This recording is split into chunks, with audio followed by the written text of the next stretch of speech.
Hello जंजीज, कैसे हैं आप लोग? आई होप सो आप being very very good. Welcome to workout batch day 5। और आज अपने स्टार्ट करने वाले हैं आपका सबसे फेवरेट, सबसे सिंपल एंड सबसे easy chapter, yet interesting chapter, जिसका नाम है डिविडेंड डिसीजंस। एक ऐसा चैप्टर जो बच्चों को बहुत ज्यादा कंफर्ट देता है, बिकॉज सबसे छोटा चैप्टर हमारे कोर्स का यही है। सर बाकी सारे चैप्टर्स बड़े बड़े हैं, लेकिन ये डिविडेंड डिसीजन चैप्टर एक ऐसा चैप्टर है जो 3 से 4 क्लास में खत्म हो जाता है। तो हमारे को सबसे ज्यादा पसंद यही चैप्टर आता है, मुझे मालूम है। तो फटाफट से अपने आते हैं डिविडेंड डिसीजन चैप्टर में क्या इंपॉर्टेंट क्वेश्चंस आपके लिए just for your exam May 26 क्या रह सकता है, ये अपने समझते हैं और ये अपने क्वेश्चंस को सॉल्व करते हैं। वेटेज अनुसार एक बार समझ के रखना कि डिविडेंड डिसीजंस का भी आपका अराउंड 5% का वेटेज पड़ सकता है। सर 5% का आपका वेटेज पड़ सकता है, 5 to 7-8% तक का वेटेज पड़ सकता है। समय आने पे सर ये वेटेज बढ़ा भी देता है, तो कोई फिक्स्ड नहीं है। हमारे एफएम पोर्शन में सितंबर 24 में मेरे को ध्यान आता है कि डिविडेंड डिसीजन से कोई भी क्वेश्चन नहीं पूछा गया था ना, बिकॉज उससे क्वेश्चन नहीं आया था, तो अगले टर्म में बढ़िया सा क्वेश्चन पूरा पूछा गया था। तो ट्रेंड रहता है डिविडेंड डिसीजंस को लेके, लेकिन अपने प्रेडिक्ट नहीं कर सकते हैं। तो अपने को अपनी तैयारी पे फोकस करना चाहिए, उस पर भरोसा रखना चाहिए, ठीक है। तो एक बार आते हो डिविडेंड डिसीजन चैप्टर में क्या क्वेश्चंस थे और कैसे उनको करना है एंड क्या कंसेप्ट है, वो सारी चीजों को मैं आपको बताता हूं। फटाफट से आ जाओ मेरे संग संग। हमारे क्वेश्चंस के लिस्ट में जो मैंने आपको दे के रखा है इन द टेलीग्राम चैनल, वहां से आप इसको डाउनलोड कर लेना, उसका लिंक नीचे डिस्क्रिप्शन में आपको मिल जाएगा, ठीक है। अब मेरी संग संग मेरी बात सुनो। डिविडेंड डिसीजन चैप्टर में सबसे पहला क्वेश्चन मैंने आपको कौन सा दिया था, देखते हैं। जो आपका एग्जाम में आया हुआ क्वेश्चन और साथ साथ आपके आरटीपी में भी पूछा था। आरटीपी में तो पूछ लिया सितंबर के, लेकिन एग्जाम में नहीं दिया था, ठीक है ना। चलो कोई बात नहीं, आ जाओ। नेट प्रॉफिट क्या है? 30 लाख का नेट प्रॉफिट दिया हुआ, 12% प्रेफरेंस शेयर कैपिटल है। कितना रुपीस का ध्यान देंगे सर? 3 2 5 2 7 0 यानी 1 करोड़ रुपया, ठीक है। Equity share capital is of ₹10 each, मतलब एक शेयर का दाम कितना है? 10 रुपया। टोटल रुपीज में लिखा है। कभी भी लगे ना सर ये आपको ये नहीं समझ में आया कि आपको नंबर ऑफ शेयर दिया है कि इक्विटी शेयर कैपिटल का फिगर दिया है, हो सकता है कभी क्वेश्चन का कंस्ट्रक्शन में ये नहीं समझ में आए। तो हमेशा देखना, अगर रुपीज दिया है तो दिमाग की बत्ती बंद, आपको दिया है वो कैपिटल का अमाउंट, नहीं तो सिर्फ अगर यहां रुपीज में मिटा दू ना, तो ये आपका क्या बन जाएगा सर? आपको मालूम है, number of shares, equity shares बन जाएंगे, अगर आपको रुपीज का साइन नहीं दिया हुआ रहता तो। लेकिन हमेशा देगा, इसमें गलती नहीं करता है वो, ठीक है।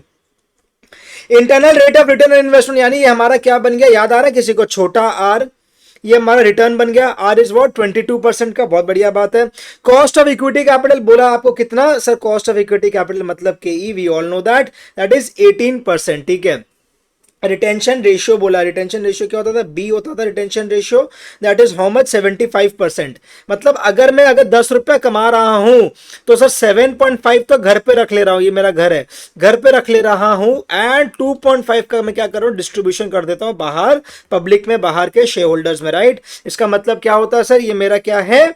7.5 रुपया तो रिटेंशन हो गया, यानी 75% रिटेंशन हो गया।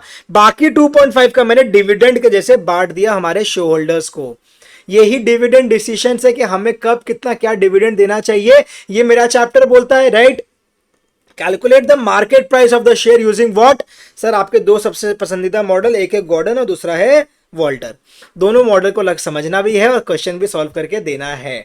अब इस क्वेश्चन में आईसीआई की गलती बता के रखूंगा आपको, जब आएगा तब बताऊंगा कि आईसीआई ने क्या गलती किया है और आपको एग्जाम्स में क्या चीज को ध्यान रखना है अगर डिविडेंड डिसीजन से हमारे को क्वेश्चन एग्जाम में बनता है तो। और मैं जो बोलूंगा ब्लाइंडली उसको करके आना, कोई दिक्कत नहीं आएगी, मैं बोल रहा हूं, ठीक है। डन।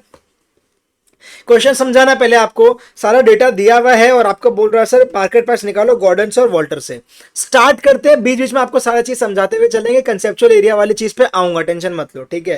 क्वेश्चन नंबर 1 से स्टार्ट कर रहा हूं। मैंने आपको बोल के दिया, आपको रट भी गया होगा अभी तक। आपने क्या करोगे एग्जाम में? आंसर टू क्वेश्चन 1, ठीक है ना? बोलो ना ठीक है पहले। हाँ हाँ सर ठीक है, आंसर टू क्वेश्चन 1 लिख के ही अपने स्टार्ट करेंगे। और दूसरा चीज क्या है? पार्ट ए, तो पार्ट ए का लिए ए ही लिखोगे यहाँ पे, ठीक है। आई नहीं लिखोगे, ए लिखोगे, 1 नहीं लिखोगे, ए लिखोगे, ठीक है। सबसे पहले फॉर्मूला लिख लेते हैं गॉर्डन मॉडल का। एज पर गॉर्डन क्या है? फॉर्मूला तो लिखना ही है एग्जाम में अपने को, क्लियर है? हाँ, मेरी और आपकी पक्की बात हो गई है ये फॉर्मूला को लेके कि सर हम लोगों ने एक दूसरे से वादा किया है कि फॉर्मूला एग्जाम में लिख के जरूर आएंगे, बस बात खत्म। एज पर गॉर्डन मॉडल क्या है? एज पर गॉर्डन मॉडल हमारा प्राइस क्या होता है? सर गॉर्डन मॉडल का कंसेप्ट कहीं पे तो सुना हुआ है, कहाँ सुना हुआ? कॉस्ट ऑफ कैपिटल में। वहां पे हमने आपको क्या सिखाया था? गॉर्डन का ग्रोथ मॉडल के हिसाब से आपको केई निकालना सिखाया था, बिकॉज वहां पे तो कॉस्ट की बात हो रही थी, राइट। सर केई क्या होता था? D1/P0 प्लस जी D1/P0 प्लस जी, याद रहेगी बात। तो सर ऑटोमेटिकली P0 क्या हो गया, वहीं से उठ के आता है सर D1, तो वहीं का वहीं रहेगा, लेकिन डिनोमिनेटर चेंज होकर KE माइनस जी हो जाएगा। सिंपल, इधर उधर करना है आपको, एक्सपर्ट हो आप इस चीज में। तो सर ये तो फॉर्मूला बन गया, फॉर्मूला तो ठीक है, कहां से आता है, कॉस्ट ऑफ कैपिटल से ही आता है, ठीक है। आगे की चर्चा करवा दूंगा, एक बार क्वेश्चन करते हैं साथ साथ। पहले अब मेरे को बताओ, आप लोगों के मन में आ रहा सर ये तो ठीक है, लेकिन एक एक फिगर्स तो निकालने होंगे ना। तो फिगर्स में देखो क्या क्या दिया हुआ है, के ही तो दिया हुआ है, बात खत्म।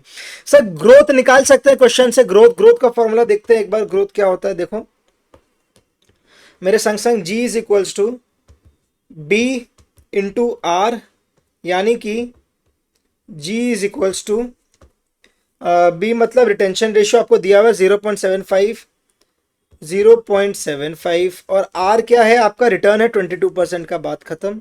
0.22, इसको सॉल्व करेंगे आंसर लेके आएंगे 0.22 इंटू 0.75 इंटू 100, यानी 16.5% का ग्रोथ रेट आ गया, ठीक है। अच्छा एक चीज मुझे बीच में बोल रहा हूं आपको, हाँ अभी बहुत ज्यादा हल्ला हो गया अचानक से, आपको पता नहीं क्या हो गया सर, हमारा नेगेटिव मार्किंग को लेके बहुत जोर हल्ला मच गया, ठीक है ना। मेरी बात सुन लो क्विकली एक सेकंड के लिए। सर आपको नेगेटिव मार्किंग को लेके जो हल्ला इतना चल रहा है ना अभी मार्केट में, मैंने आपको ना टेलीग्राम में पूरा समझाया था आपको, अगर उसका लिंक में देखना, मैंने पूरा दिया है आपको कि मेरी क्या अंडरस्टैंडिंग है, क्या एनालिसिस है, और हमारे चेयरमैन साहब का भी, बोर्ड ऑफ स्टडीज़ का चेयरमैन साहब का भी क्या क्लैरिफिकेशन आ चुका है उस पर, सारी चीज़ें मैंने वहाँ डाले हैं। उसमें क्या बोल रहे हैं, बात समझ के जाओ कि सर आपको सिर्फ प्रेजेंटेशन वगैरह के लिए आपके मार्क्स कटे हैं। सर आपको क्या दिया है ना, उसके चेकिंग में वो क्या तरीका लेके आया, that is really actually good, समझने की चीज़ है। सर आपको वो बोल क्या रहा है मालूम है, आपको बोल रहा है कि आपको 1+1+1 मान लो करके 3 नंबर दे रहा है वो, ठीक है।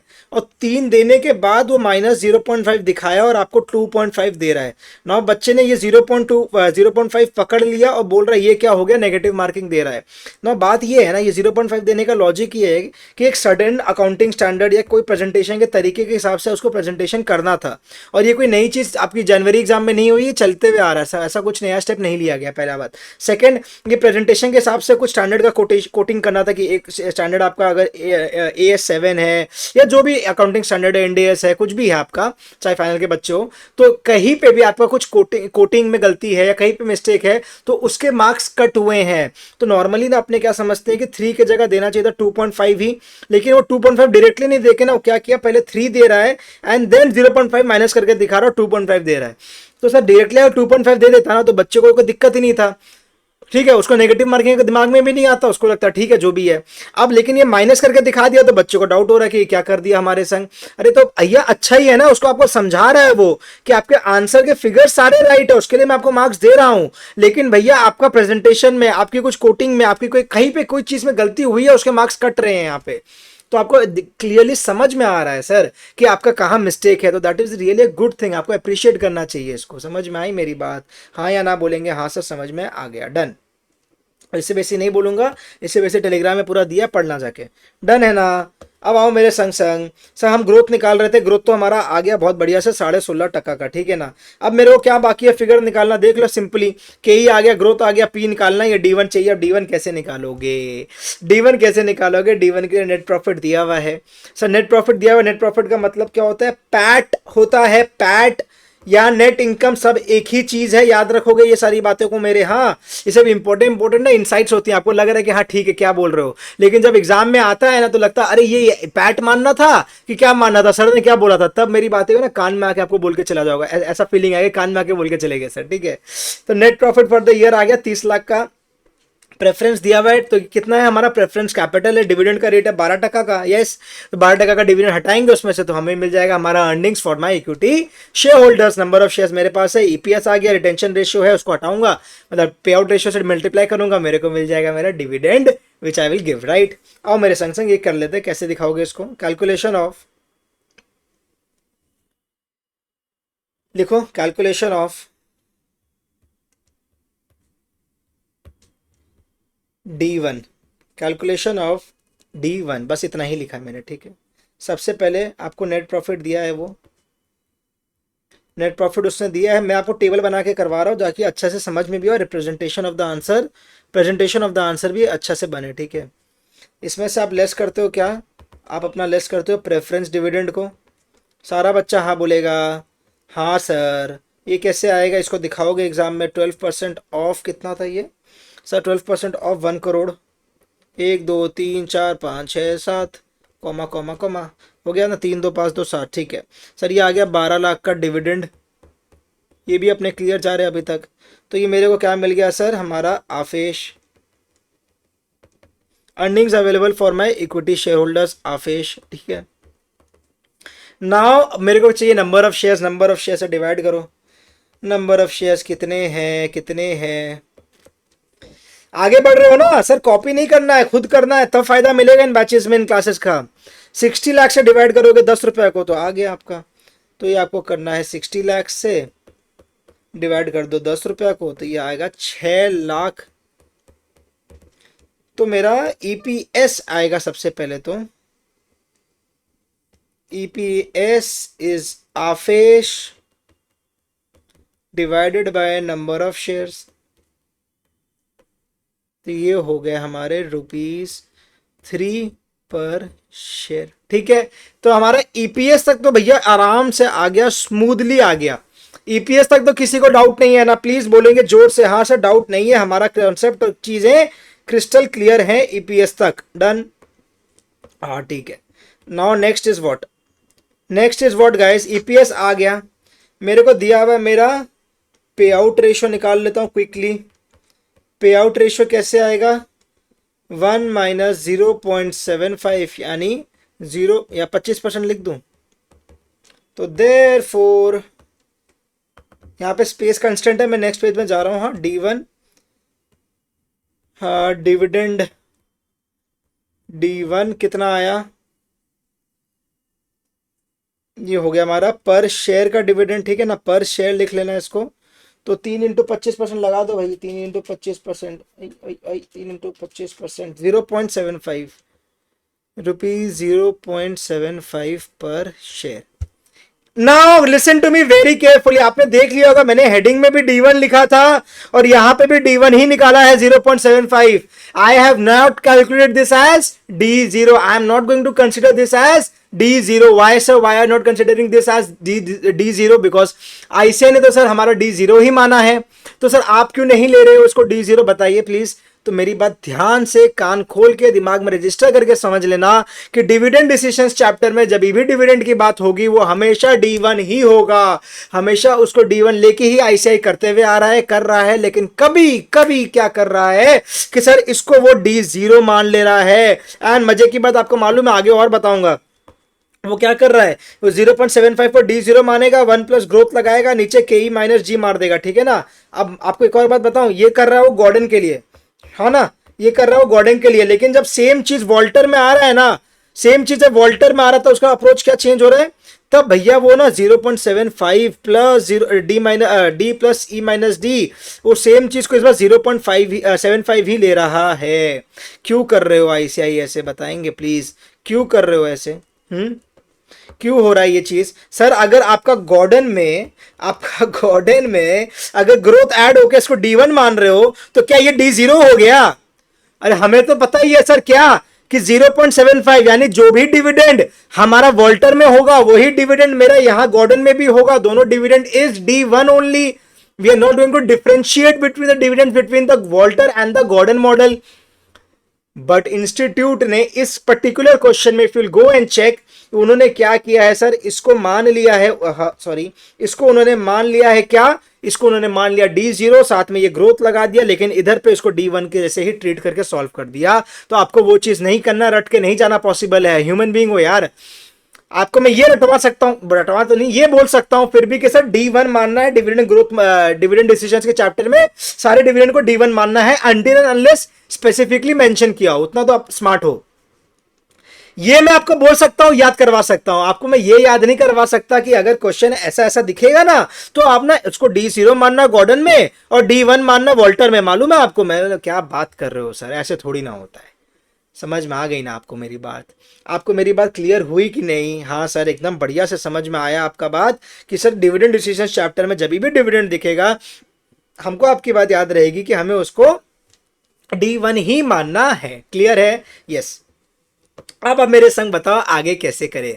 सर डिविडेंड आ गया, अब फॉर्मूला में पुट करते हैं। इजी है ना, इजी पीजी एकदम। आओ फॉर्मूला में पुट कराओ, therefore price as per Gordon, निकल जाएगा। इजी क्वेश्चन है, डिविडेंड डिसीजन चैप्टर सही में इजी है, एग्जाम क्वेश्चन करवा रहा हूं आपको, और क्या चाहिए। 0 तो हमारा आंसर और ऐसे का आंसर मैच नहीं करेगा, घबराने की चीज़ है ही नहीं, क्योंकि मैंने आपको लॉजिक बता दिया। हमेशा के e will be higher than the growth rate, इस चीज़ का भी ध्यान रखना, कभी भी गलती हुआ तो मतलब आपकी कैलकुलेशन में कोई मिस्टेक हुई है, ठीक है ना। ये नहीं सोच के आएंगे एग्जाम हॉल के अंदर कि ऐसे का ही क्वेश्चन गलत है, भाई ऐसे नहीं होता है। एग्जाम के क्वेश्चन जनरली गलत नहीं होते हैं, ठीक है ना। आपका मॉक टेस्ट वगैरह का हो सकता है गलत, लेकिन आपको एग्जाम के नहीं गलत करेगा वो। ये क्या आया सर, 0.18 माइनस 0.165 ना, 0.015 होगा, तो 0.75 डिवाइडेड 0.015, हमारा आंसर आएगा ₹50 पर शेयर। एकदम बढ़िया सा फर्स्ट क्लास सुंदर सा आंसर आ गया, ₹50 पर शेयर का। आग बंद करके करके आओगे, राइट मिलेगा। डन है, डन है क्या, हाँ बोलोगे। नेक्स्ट पार्ट कराऊं क्विकली, समझाऊंगा आपको, समझाने वाली चीज बाकी है, मुझे मालूम है, करवाने दो पहले। आओ सेकंड क्या, वॉल्टर, वॉल्टर का पहले फॉर्मूला लिखते हैं, ठीक है ना। वॉल्टर का फॉर्मूला मैं समझाऊंगा आपको। प्रॉब्लम क्या है वॉल्टर में कि बच्चों को ना एकदम सर वॉल्टर देखते ही लगता है उफ क्या आ गया, D plus E minus D into are by के ई होल बाई के ई।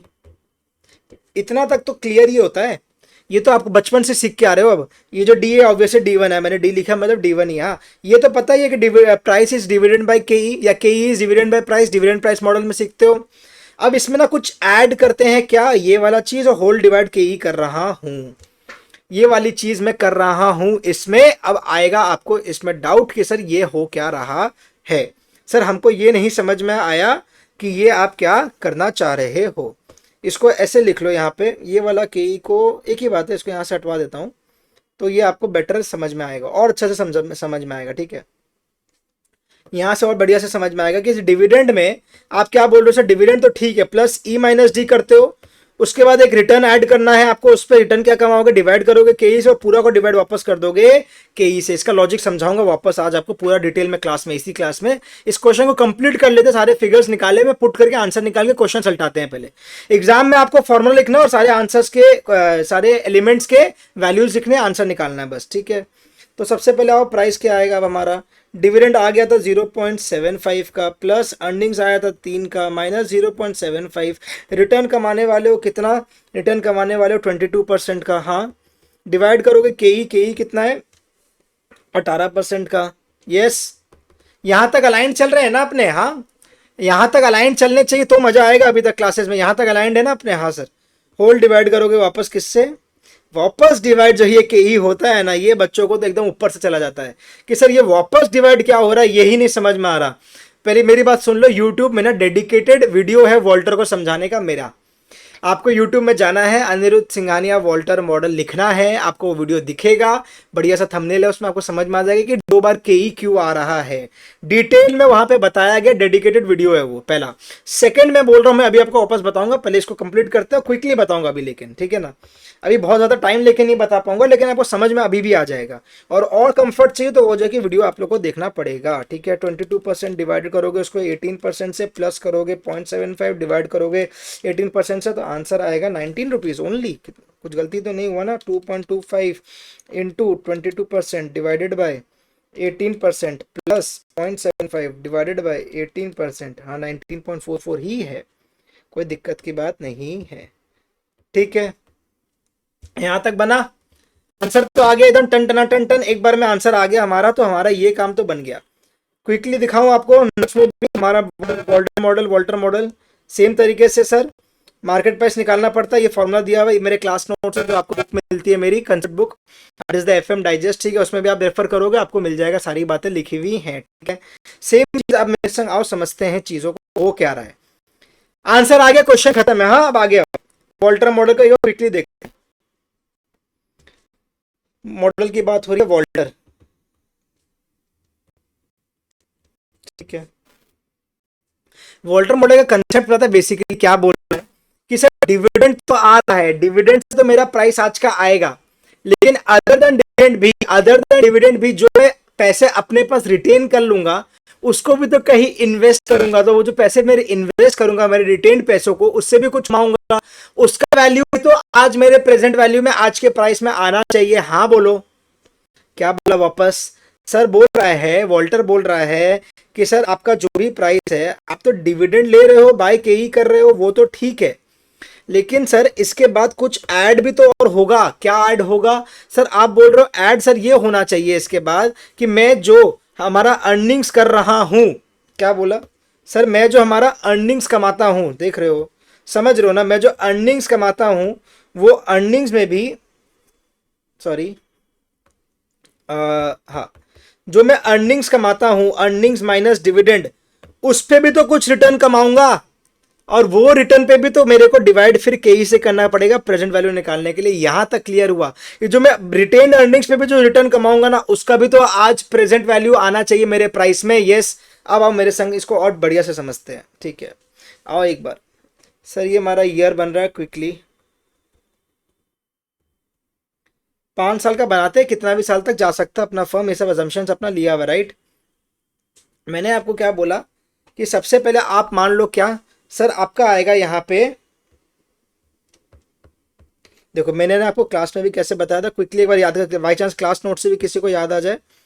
सर आपका यहाँ पे क्लास नोट्स में भी देखो, ये वाला फिगर जो बनाया था, ये वाला एक्सप्लेनेशन जो दिया था, उससे भी शायद आपको ध्यान आए कि हाँ हाँ हाँ सर याद आ गया। तो क्लास नोट्स में जाके इस पन्ना को रेफर करोगे, सेम चीज़ फिर से बनने वाली है, ठीक है? ठीक है सर, हम आ गए हमारा सबसे पहले में अर्निंग्स में, हमारा अर्निंग्स कुछ होगा, उस पर डिविडेंड बचा देंगे, उसके बाद मेरा क्या बचेगा? रिटेन्ड अर्निंग्स बचेगा। हाँ, उसके बाद मेरा रिटेन्ड अर्निंग्स बचेगा। यस बोलो सब कोई, यहाँ तक क्लियर है क्या? इसके बाद रिटेन्ड अर्निंग्स बचेगा, ठीक है? अब मैं बोल रहा हूँ, अगर मेरा ईपीएस 10 रुपया 10 रुपया 10 रुपया 10 रुपया हर बार ही 10 रुपया चल रहा है, मैं डिविडेंड हर बार 2 रुपया 2 रुपया 2 रुपया 2 रुपया 2 रुपया दे रहा हूँ, ये सब मेरे अजम्पशंस लिए हुए हैं कि सब कांस्टेंट रहेगा, ठीक है? तो जिद्दी नहीं करना है कि अभी सर कांस्टेंट क्यों हो गया। अब रिटेन अर्निंग्स आएगा कितना? 8 रुपया 8 रुपया 8 रुपया 8 रुपया 8 रुपया, ये भी ठीक ही है। सर आपने ध्यान दिया, मैंने ईयर 1 से लिखा है, ईयर 0 से क्यों नहीं लिखा? सर हम सारी बातों को आगे का करते हैं, तभी डिस्काउंट करके ईयर 0 में आज की प्रेजेंट वैल्यू में लेके आते हैं, राइट? सर मेरा D1 है, मतलब नेक्स्ट ईयर, अगला साल जो डिविडेंड देने वाला हूं, इस पूरे ईयर के बाद जो डिविडेंड देने वाला हूं, तो ये वो डिविडेंड होता है। यस गाइस, तो वो आगे की बातों को लेके अपने डिस्काउंट करके आज लेके आते हैं। ये एक बात हो गई ना। अगर मैंने आपको समझाने के लिए बोल दिया कि सर आपको आर को मानना है 10%, ठीक है? आर को मानना है 10%, तो मतलब आर मतलब क्या हुआ? जो मैं रिटेन्ड अर्निंग्स करने वाला हूं, इस 8 को, इसको अगर इन्वेस्ट करूंगा तो मेरे को क्या कमाई होगा? इसको मैं इन्वेस्ट करूंगा तो मेरे को 0.80 का कमाई होगा। मजे की बात मालूम है, ये मैंने इन्वेस्ट आज कर दिया, हर साल 10% कमाऊंगा, तो सर ये हर साल 0.8 0.8 0.8 कमाऊंगा। हाँ सर, बात तो आप ठीक बोल रहे हो। और एक ध्यान से देखो, अब मैंने बोला ये ईयर 1 का, जब मैं इस 8 रुपये को इन्वेस्ट कर रहा हूं, तो मैं 0.8 0.8 0.8 0.8 यहां पे कमा रहा हूं। ईयर 2 में जब मैं आऊंगा, तो वापस ये 8 रुपया मेरे कमाई भी रह जाएगी मेरे पास, मेरे रिटेन अर्निंग्स रह जाएंगे, उसको भी मैं इन्वेस्ट करूंगा, और अगले बार मैं क्या कमाऊंगा? सर अगले बार आप फिर 0.8 0.8 0.8 कमाएंगे।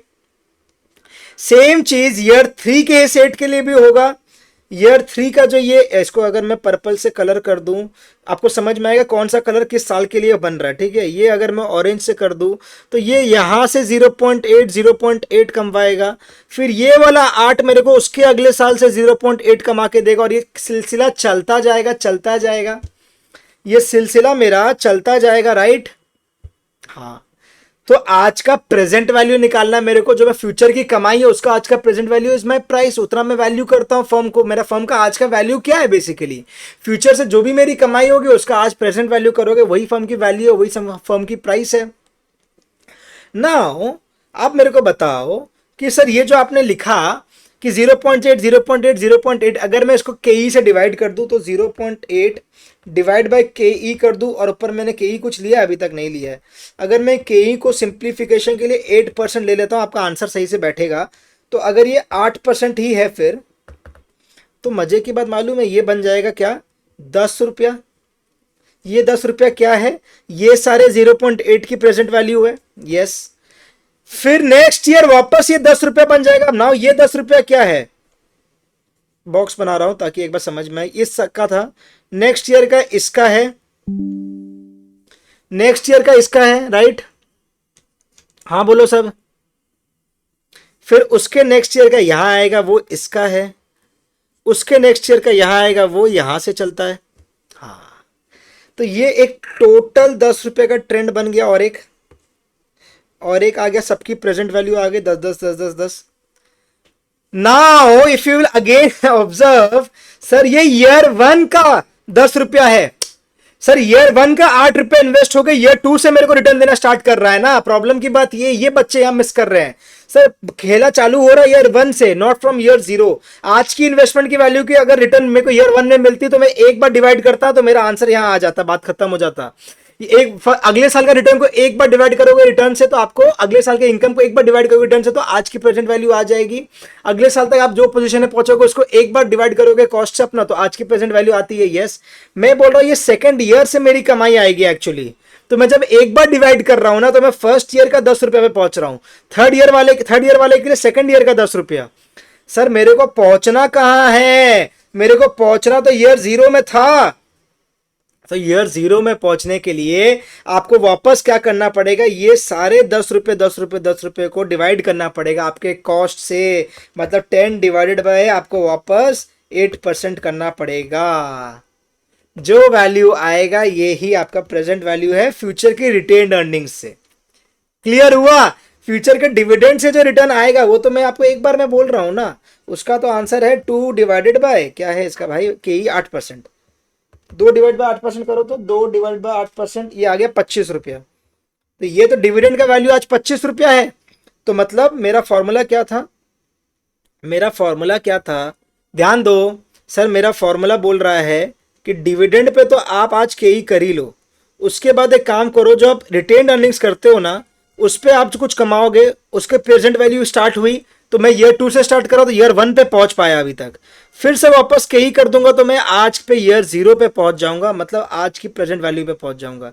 तो ये 25 तो आ गया, ये 25 और ये 25 समझ में आया। तो ये मेरा है 25 रुपया।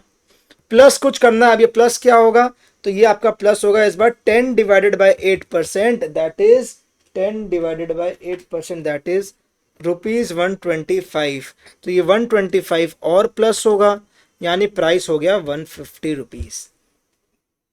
ये 125 क्या है, ये है 25 रुपया क्या है, ये है 150 क्या है, ये है। कैसे आया, पहले आपका जो डिविडेंड रिटेन अर्निंग से रिटर्न कमा रहे थे उसको प्रेजेंट वैल्यू की तो 10 10 10 10 तक आए, फिर इस 10 10 10 10 10 की प्रेजेंट वैल्यू करनी पड़ेगी ना, तो आप अल्टीमेटली आज के प्राइस पे पहुंच पाएंगे। समझ में आई आपको? प्लीज एक बार बैक करके दोबारा सुन लेना, आपको समझ में आ जाएगा। और डिटेल में समझना और चीजों को गहराई से समझना तो मेरा यूट्यूब में अलग वीडियो भी है, प्लीज वो देख लेना। अभी मेरे को क्लास खत्म करने दो, ठीक है?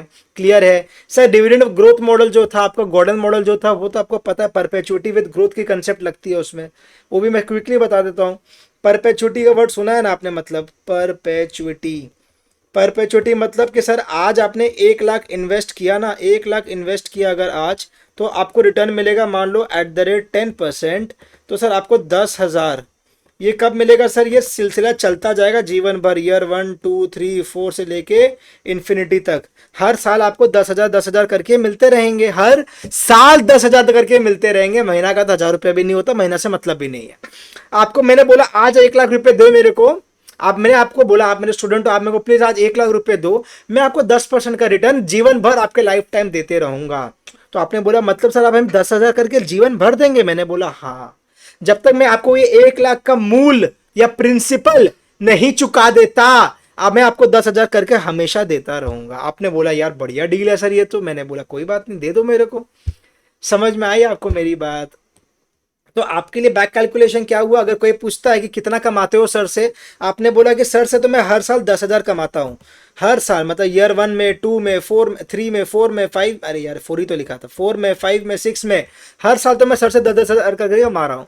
तो मेरे आपके दोस्त ने आपसे पूछा क्या रेट में कमाता है, तो आपने बोला कि यार मैं 10% का रेट से सर मेरे को पैसा देते हैं। तो आपने बोला सर मेरे को 10% के रेट से पैसा देते हैं। तो आपका फ्रेंड बड़ा होशियार था, उसको समझ में आ गया कि अगर सर 10% के रेट से पैसा दे रहे हैं, हर साल 10,000 दे रहे हैं, तो मतलब 10,000 डिवाइडेड बाय 10% करूं तो मेरे को मतलब मेरा ₹1,00,000 ना आपने सर को दिया होगा, तुमने सर को दिया होगा। आपका दोस्त आपको बोल रहा है कि तुमने सर को 1,00,000 दिए होंगे जरूर, तभी सर तुमको हर बार 10,000 करके दे रहे हैं हर साल। आपने बोला अरे तेरे को कैसे मालूम? तो आप बोलोगे कि तो आपका फ्रेंड बोलेगा कि उसने मेरा वीडियो देखा, अनिरुद्ध सर से पढ़ा है इसलिए उसको मालूम है। समझ में आई आपको मेरी बात कि सर ये 1,00,000 करके आपको अगर एक बार आपने मेरे को दिया, मैं आपको हर बार 10,000 करके देता रहूंगा। ये बैक कैलकुलेशन समझ में आई? ये पता हो क्या रहा है? ये कंसेप्ट आपने लगाया किसका? परपेचुइटी का। सर परपेचुइटी का कंसेप्ट में बोलता है कि प्रेजेंट वैल्यू क्या है आज का principle? Annual cash flows divided by interest rate. मजे की बात देख रही हो? आपका एनुअल कैश फ्लोज क्या था? 10,000। इंटरेस्ट रेट क्या था आपका? 10%। तो 1,00,000 का प्रेजेंट वैल्यू आज का प्रिंसिपल मिल जाता है। एक कंसेप्ट होता है एन्युटी विद ग्रोथ, A/I-G। अगर ग्रो कर रहे हो ना, आपने बोला कि सर हर बार 10,000 थोड़ी ना देंगे, ग्रो भी करना पड़ेगा। ग्रो भी करना पड़ेगा मतलब आपको बढ़ाना पड़ेगा, हर बार 10,000 से काम नहीं होगा। तो उसके बाद ग्रोथ जितना से होगा उसको मैंने नीचे डिवाइड 1 माइनस ग्रोथ कर दूंगा। ये है परपेचुइटी विद ग्रोथ का कंसेप्ट, परपेचुइटी विद ग्रोथ। ठीक है, मजे की बात मालूम है, गॉर्डन में यही लगता है। D1 जो कर रहे हो हर बार मिलने वाला है KE-G, मतलब सर ये जो I था वो आपका KE है और ये ग्रोथ तो ग्रोथ ही है और ये एनुअल कैश फ्लोज D1 है। समझ में आई आपको मेरी बात? तो ये परपेचुइटी से उठ के फॉर्मूला बना है, कोई नई बात, कोई खास बात की ही नहीं गई है। क्लियर हुआ ना मेरे संग? बताओ यार। बहुत बढ़िया से मैंने आपको बताया, इतना आपको कोई नहीं बताता रिवीजन में या प्रैक्टिस बैचेस में, ठीक है ना? आप देख लेना कहीं भी। तो मैंने आपको ईमानदारी से पूरी चीज समझाई है। आई होप्स आपको समझ में आया होगा। कोई डाउट होगा तो आप नीचे मुझे को रीच आउट करिए, मैं बता दूंगा। डन। आगे बढ़ा रहा हूँ क्वेश्चन को, नेक्स्ट क्वेश्चन पे आएंगे। क्वेश्चन नंबर सेकंड में आएंगे। कैलकुलेशन की जिम्मेदारी आपकी, अगर मेरा कोई कैलकुलेशन मिस्टेक हुआ होगा तो वो आपको रेक्टिफाई करना है, ठीक है? आओ, बड़ा मस्त क्वेश्चन है। M Limited belongs to a risk class for which the capitalization rate is 12%. Capitalisation rate का जनरली मतलब क्या है? KO। हाँ, कैपिटलाइजेशन रेट बोला है, इक्विटी का तो वर्ड यूज नहीं कर रहा है। But since we know that यहाँ पे सिर्फ इक्विटी ही होने वाला है, कुछ और होगा नहीं, तो we know that KO is ultimately KE। हाँ, it has 40,000 outstanding shares and the current market price is 200 rupees. हमारा क्या है सर? हमारा 40,000 आउटस्टैंडिंग शेयर्स है, करंट मार्केट प्राइस 200 का है। It expects a net profit of ₹5,00,000 for the year and the board is considering a dividend of ₹10 per share. M Limited requires to raise ₹10 lakhs for an approved investment expenditure.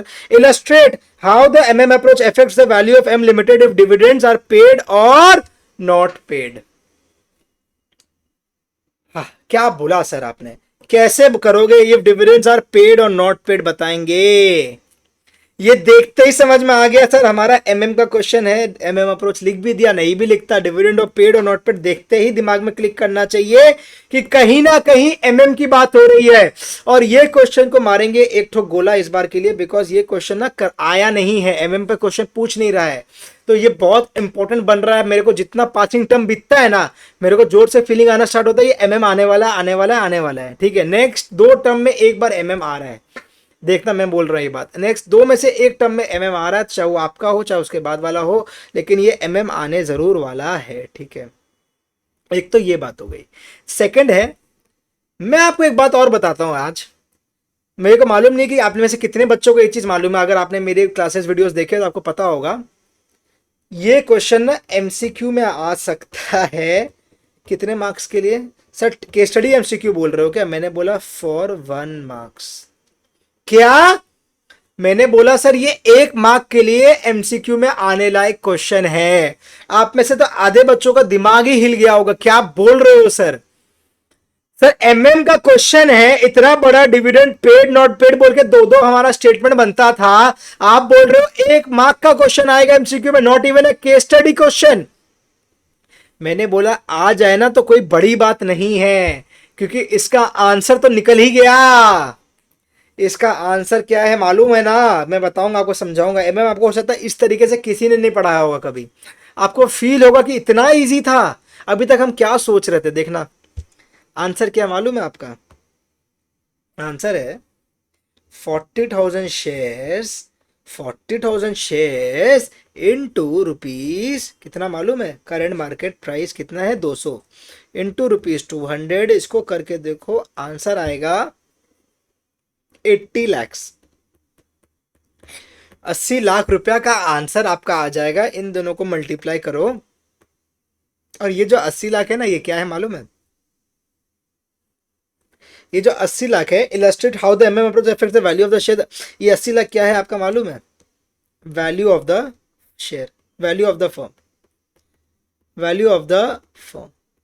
क्या बात बोल रहे हो आज आप sir? हाँ sir, ये आपका वैल्यू है या प्राइस है, जो बोलते हो आप इसको, ये आपका वैल्यू ऑफ द फर्म है 80 lakh rupees. Now in this question ये आपको बोला था illustrate the how MM approach affects the value, तो आपको पूरा समझा के करना है। अगर क्वेश्चन बोलता बस जस्ट कैलकुलेट द वैल्यू, तो आपको ये 80 लाख में आंसर आ जाएगा। आपको जो अगर एमसीक्यू में आएगा तो इलस्ट्रेट वर्ड नहीं देगा, बोलेगा calculate the value, calculate the value of the firm, बस समझा। अगर एमसीक्यू में आएगा तो आपको ऐसे देगा, ठीक है। लेकिन अगर भी आपने तो इलस्ट्रेट करने बोला, मतलब आपको डिटेल में समझाना है, आपको जैसे आता है वैसे ही करना है। लेकिन अगर एमसीक्यू में आया तो घबराना नहीं है एग्जाम में। क्या करोगे sir? Number of shares into price, answer आ गया। ये कोई तुक्का नहीं है, लॉजिक है। आपको बोलना है एमएम में आपको क्या सिखाया गया। एमएम अप्रोच में, एमएम अप्रोच आपको क्या सिखाते हैं हम? इधर आओ एक सेकेंड। आपको मालूम होना चाहिए डिविडेंड में आप पढ़ क्या रहे हो, dividend decision theories. Dividend decision में थ्योरीज पढ़ते हो कुछ, डिविडेंड थ्योरीज कुछ, ठीक है। क्या है थ्योरीज में? एक आप पढ़ते हो रेलेवेंस थ्योरी और एक पढ़ते हो इररेलेवेंस, ठीक है। हमारा रेलेवेंस में क्या क्या फॉल कर रहा था? हमारा रेलेवेंस मतलब कि डिविडेंड की वजह से प्राइस ऑफ द शेयर में क्या इंपैक्ट नहीं इंपैक्ट है। तो एक तो गॉर्डन आता है, सेकंड तो वॉल्टर आता है। मजे की बात मालूम है, इररिलेवेंस में एमएम आता है। इधर भी इररिलेवेंस में ही एमएम उठ के आया है, ठीक है। जैसे आप कैपिटल स्ट्रक्चर चैप्टर में पढ़ते हो ना, एमएम अप्रोच विदाउट टैक्स, वो कहाँ फॉल करता है? हमारा इररिलेवेंस के अंदर फॉल करता था, ठीक है। वैसे ही यहाँ पे भी आपका इररिलेवेंस के अंदर एमएम फॉल कर रहा है ना। इसका मतलब कि डिविडेंड के वजह से, चाहे मेरा कुछ भी डिविडेंड हो, इसके वजह से मेरा वैल्यू ऑफ द फर्म में कोई इंपैक्ट नहीं पड़ेगा। मेरा डिविडेंड के वजह से, चाहे डिविडेंड मेरा 1 रुपया का हो या फिर 100 करोड़ का हो, मेरा वैल्यू ऑफ द फर्म तो भैया इंटैक्ट ही रहेगा। मेरा वैल्यू ऑफ द फर्म एकदम जिंदाबाद आबाद रहेगा, उसको कोई चेंज उसमें नहीं आएगी। तो मेरा क्वेश्चन में ना आपको वैल्यू ऑफ द फर्म मैंने निकाल दिया 80 लाख रुपया का। और ये वैल्यू ऑफ द फर्म क्या है? Number of shares into price is the value, right. Not dividend अगर पे हो चाहे ना पे हो, हम क्या बोल रहे हैं? वैल्यू ऑफ द फर्म में तो कोई इंपैक्ट ही नहीं पड़ना, तो इसीलिए 40,000 इंटू 200 इज द वैल्यू, और उसमें कोई इंपैक्ट नहीं पड़ेगा। तो वो अपने को समझा के दिखाना है कि क्यों कैसे नहीं पड़ रहा है। इस पे भी और मैं आऊंगा, मैंने आपको कंसेप्ट बताया, अब मैं करवाता भी हूँ क्वेश्चन और साथ साथ समझाऊंगा, ठीक है। नया पेज से स्टार्ट करना है एग्जाम में क्वेश्चन, ठीक है। Answer to question number 2।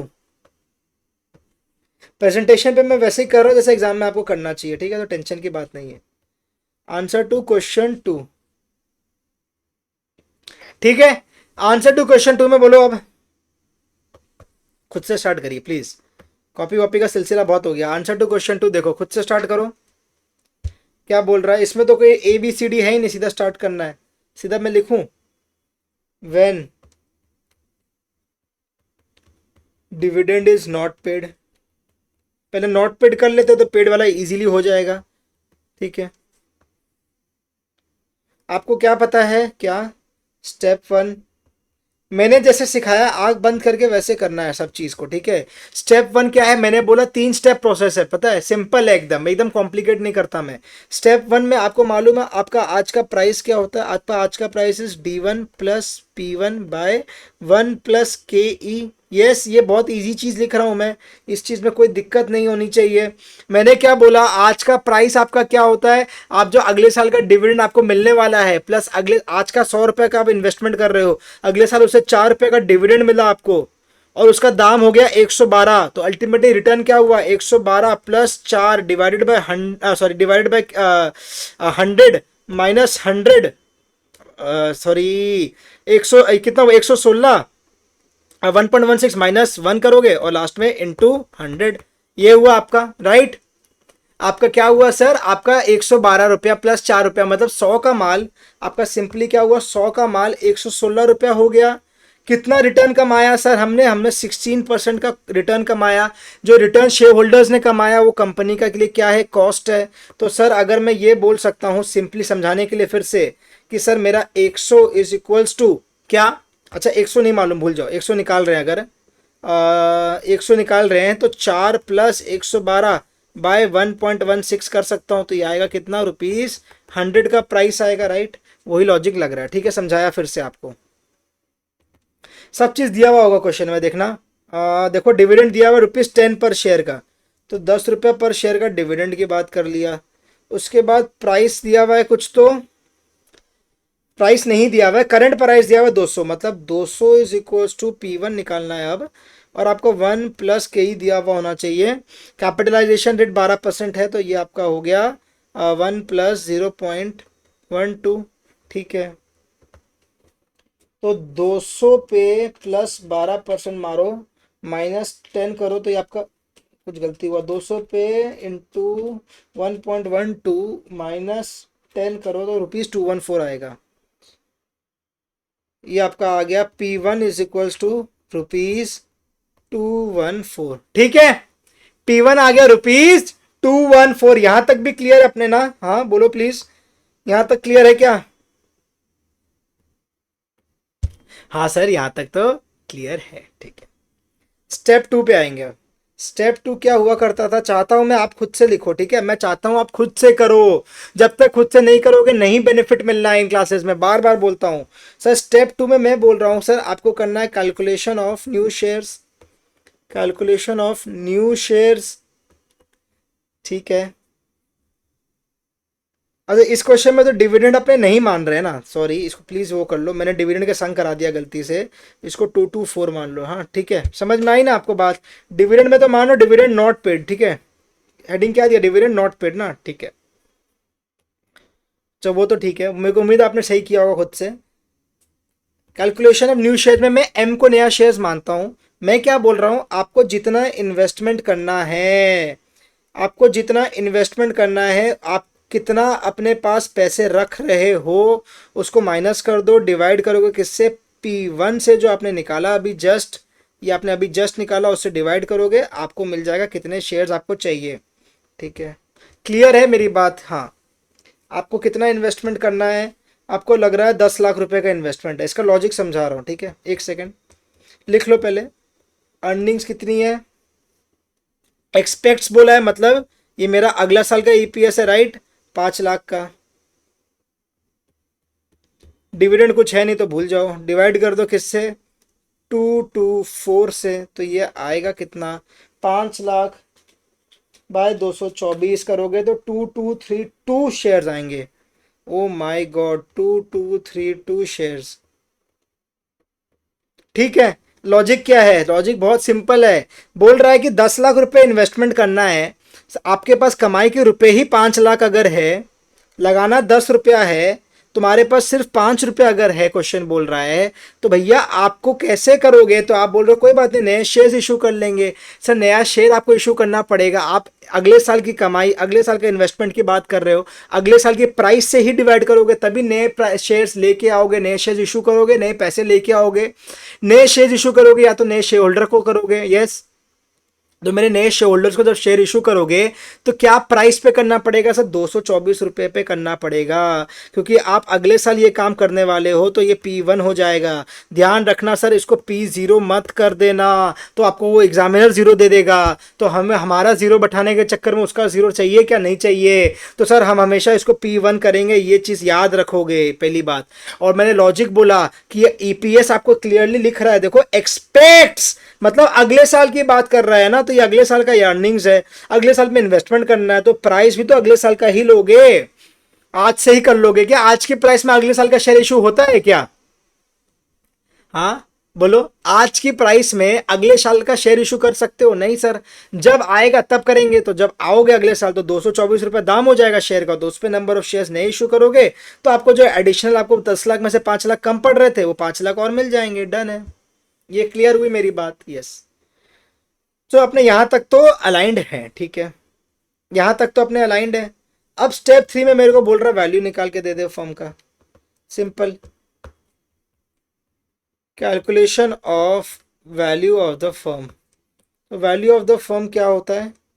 Value of the firm होता है कि आपके पास जो एग्जिस्टिंग शेयर्स है, नए शेयर्स है, दोनों को लो, अगले साल जो प्राइस होगा उसको लो, प्लस आप जो कमाएंगे उसको लो, इन्वेस्टमेंट जो होने वाला है उसको हटा दो और डिवाइड कर दो किससे? सर डिवाइड कर दो 1 + KE से वापस। इसको सॉल्व करो, आपका आंसर आ जाएगा। कितना है?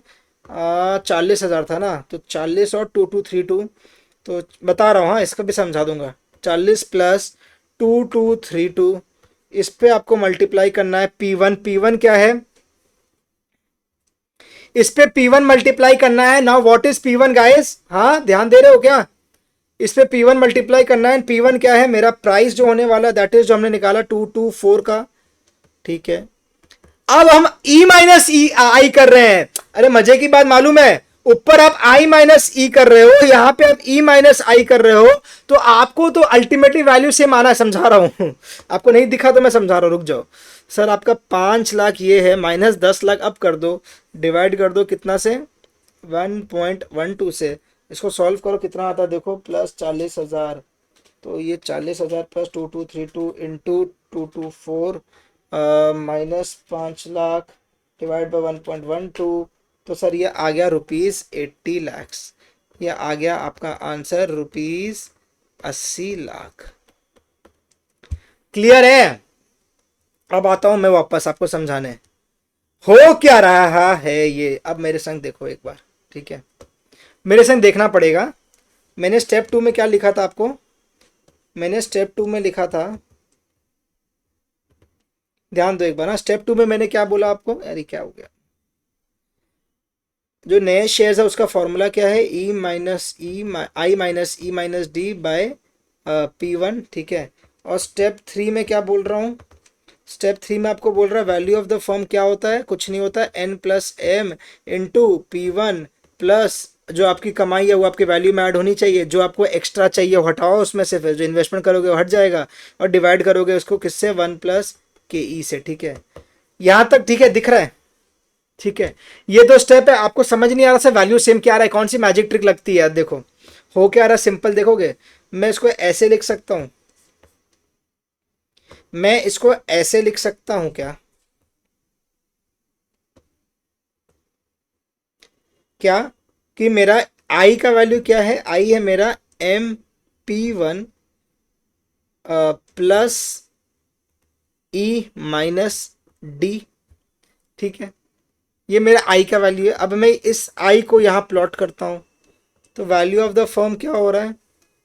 NP1 plus MP1 plus E minus MP1 minus E plus D whole divide by 1 + KE। ध्यान से दोगे तो ये MP1 ये कट गया, ठीक है। आया क्या value of the firm? NP1 plus ये ई कट गया, प्लस डिविडेंड बाय 1 + KE, ठीक है। अब ना ये जो डिविडेंड है और ये जो NP1 हो रहा है, ये आपको क्या दे रहा है? ये डिविडेंड भी डिविडेंड पर शेयर है क्या? नहीं, डिविडेंड की टोटल फिगर है। तो ये भी मेरा क्या है? अगर मैं दोनों साइड को, और ये वैल्यू भी क्या है? 80 लाख आंसर आया था ना, तो मेरा वैल्यू भी क्या? Total value of the firm है। इसको पर शेयर पे निकालूं अगर, तो वैल्यू ऑफ द फर्म को डिवाइड कर दूं N से, पर शेयर से, तो ये हो गया P1 plus D1 bye 1 + KE। Sir ये हमारा क्या बनता है? ये हमारा P0। ये अल्टीमेटली घूम घुमा के हमारा पहला वाला फॉर्मूला जो था वहीं पर ही पहुंचा दिया। इसीलिए आपको समझ में आ रहा है, ये जो इन्वेस्टमेंट कर रहे हो ना, आप इन्वेस्टमेंट करके नए शेयर्स ला रहे हो, आपकी वैल्यू उतनी सी घट जा रही है, तो अल्टीमेटली आपका टोटल में आपका value of the firm same रह रहा है। नया शेयर इशू करके कोई फायदा नहीं हो रहा, उसमें जितना एक्स्ट्रा पैसा आप लेके आ रहे हो उस पैसों को तो आप इन्वेस्ट कर दे रहे हो, तो आपका वैल्यू ऑफ द फर्म भैया कोई चेंज हो ही नहीं पा रहा। 80 लाख इंटैक्ट है, चाहे डिविडेंड दो चाहे ना दो। क्लियर है? समझ में आया होगा मेरे को लगता है। बढ़िया से आपको मैंने इन्वेस्टमेंट वाला चीज़ से समझाया इस बार। आई होप सो ये क्लियर है। सेकंड में ना वापस कर लेते हैं व्हेन डिविडेंड इज पेड बोल के। अब इस बार आप लोग कर लोगे, मैं क्विकली लिख दे रहा हूँ बस सारी चीज़ें, आप लोग फिर भर लेना उसको बस, ठीक है। एग्जाम में ऐसे ही करोगे व्हेन डिविडेंड इज पेड वाला चीज़ आ गया। अब ICAI अलग अलग प्रेजेंटेशन करता है, कभी टेबल बना के कर रहा है, कभी स्टेटमेंट में कर रहा है। स्टेटमेंट में फॉलो करता हूँ, मेरे को सिंपल लगता है। आप चाहो तो टेबल में भी कर सकते हो, लेकिन ना ये डिजाइन नहीं बनाना है, हाँ, एक कॉलमनर नहीं करना है एग्जाम में ना। When dividend is paid, when dividend is not paid, ऐसे कॉलम बना के आंसर 80 लाख 80 लाख दिखा के LHS इक्वल्स टू RHS को कुछ नहीं करना है। ये कॉलम मत बना के आना भैया, ठीक है ना। जो बच्चा कॉलम बनाने सोच रहा हो छोड़ दो, कॉलम का प्रोग्राम कैंसिल है। आपको स्टेटमेंट के जैसे करके आओ एग्जाम में इसको, ठीक है। टाइम नहीं लगेगा बेसी, मेरी बात मानना, मैंने भी एग्जाम दिया, टाइम नहीं लगेगा बेसी, ठीक है। व्हेन डिविडेंड इज पेड क्या होगा आप बताओ। सेम चीज स्टेप 1, क्या स्टेप 1 है सर हमारा, पी प्राइस निकाल लो। इस बार प्राइस क्या आएगा सर हमारा, P0 पे 1 प्लस के जो भी आता है वो कर लो, और माइनस कर लो इस बार क्या हमारा डिविडेंड को, इस पे जो भी आएगा निकाल लोगे आप लोग। स्टेप 2 कर लेना उसके बाद, ठीक है। इजी है ना यहाँ तक, तो अब हर चीज तो मालूम है। डिविडेंड का फिगर मैं दे रहा हूँ आपको, देखो यहाँ पर डिविडेंड का फिगर 10 रुपया है, 10 रुपया पुट कर लो, बाकी सब ऊपर से लाओ, खुद से करो। सेकंड स्टेप में क्या है, m is equals to again what, m is equals to मतलब number of new shares is equals to what, कितना मेरे को इन्वेस्टमेंट करना है, minus e minus d is divided by 1 plus k e. Yes, ये डी क्या होगा sir, हमको पता है डी मेरा इस बार फिगर्स में जाएगा। 10 रुपया मत करके आ जाना, 10 इंटू नंबर ऑफ शेयर्स, हाँ 10 इंटू नंबर ऑफ शेयर्स वो होगा, ठीक है। फिगर्स में नहीं करेंगे इस बार, क्लियर है। नंबर ऑफ शेयर्स मतलब जो पुराना नंबर था वही, क्योंकि नया तो अभी निकल रहा है ना, क्लियर। स्टेप 3, स्टेप 3 में आपको वैल्यू ऑफ द फर्म निकालना है। Value of the firm is what, value of the firm is nothing but how much, देखो मेरे साथ, वैल्यू ऑफ द फर्म निकाल लो, n plus m into P1 plus e minus i by 1 plus k e. Answer निकाल लो, answer निकाल लो, अरे मिट जा भाई, आंसर आएगा कितना, ₹80 lakhs।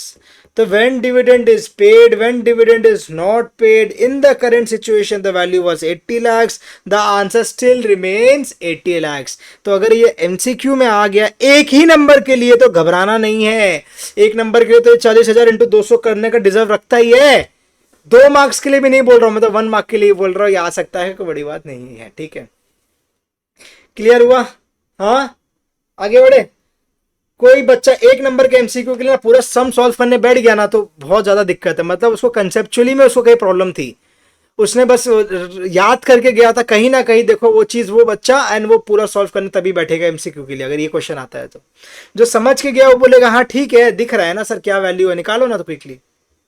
आओ नेक्स्ट क्वेश्चन में, मैंने आपको बोला मैं सारी एग्जॉस्टिव कवरेज कराऊंगा सारे कंसेप्ट्स की और उसके अच्छे क्वेश्चंस की, exam question, mock test question, study का क्वेश्चन। हमारा सर ये क्वेश्चन किससे है, DDM यानी dividend discount model, dividend discount model, याद है। ये DDM क्या होता है, डिविडेंड डिस्काउंट मॉडल, हमको ये चीज समझना होगा। और बताता हूँ कैसे क्या क्वेश्चन है, बड़ा सिंपल कंसेप्ट है, बहुत इजी लॉजिक है, बच्चों को एक जगह तकलीफ होती है उसको क्लियरिफाई करवा दूंगा। X limited is a multinational company, current market price दिया हुआ आपको 2185 रुपये का, मतलब आज का P0 है 2185। During the financial year 21 the company paid ₹140 as DPS। आपको कंपनी पे कर रहा है क्या, 140 रुपया एज DPS, ठीक है। The company is expected to grow at the rate 12% for the next 4 years, then 5% for an indefinite period. Expected rate of return of shareholders दिया हुआ 18% का। आपको बोल रहा है कि आप क्या करो, intrinsic value of the share निकाल के दो। Now what is this intrinsic value of the share, intrinsic value price of the share में अंतर क्या है। प्राइस ऑफ द शेयर होता है वो प्राइस जो हमारे स्टॉक मार्केट में ऑलरेडी चल रहा है, समझ में आई। जो प्राइस ऑफ द शेयर है वो कौन सा प्राइस है जो स्टॉक मार्केट में ऑलरेडी चल रहा है। लेकिन इंट्रिंसिक वैल्यू क्या हुआ कि जो वैल्यू एक इन्वेस्टर, एनालिस्ट, कोई भी आदमी फोरकास्ट प्रेडिक्शन लगा के, चाहे वो अनिरुद्ध हो, चाहे वो आप हो, चाहे कोई इंस्टीट्यूशन हो, चाहे कोई म्यूचुअल फंड हाउस हो, चाहे कोई फैमिली बिजनेस ऑफिस हो, कोई भी आदमी हो जो इन्वेस्ट कर रहा है उसके हिसाब से उसकी कुछ वैल्यू होनी चाहिए। सर आज के दिन ना, आज के दिन में क्या बताऊं आपको, TCS का शेयर चल रहा है ₹3000 में, ठीक है, ₹3000 के आसपास ट्रेड कर रहा है, 5-6 साल से इसी दाम पे घूम रहा है, ठीक है। ये क्या है सर, ये है आपका P0।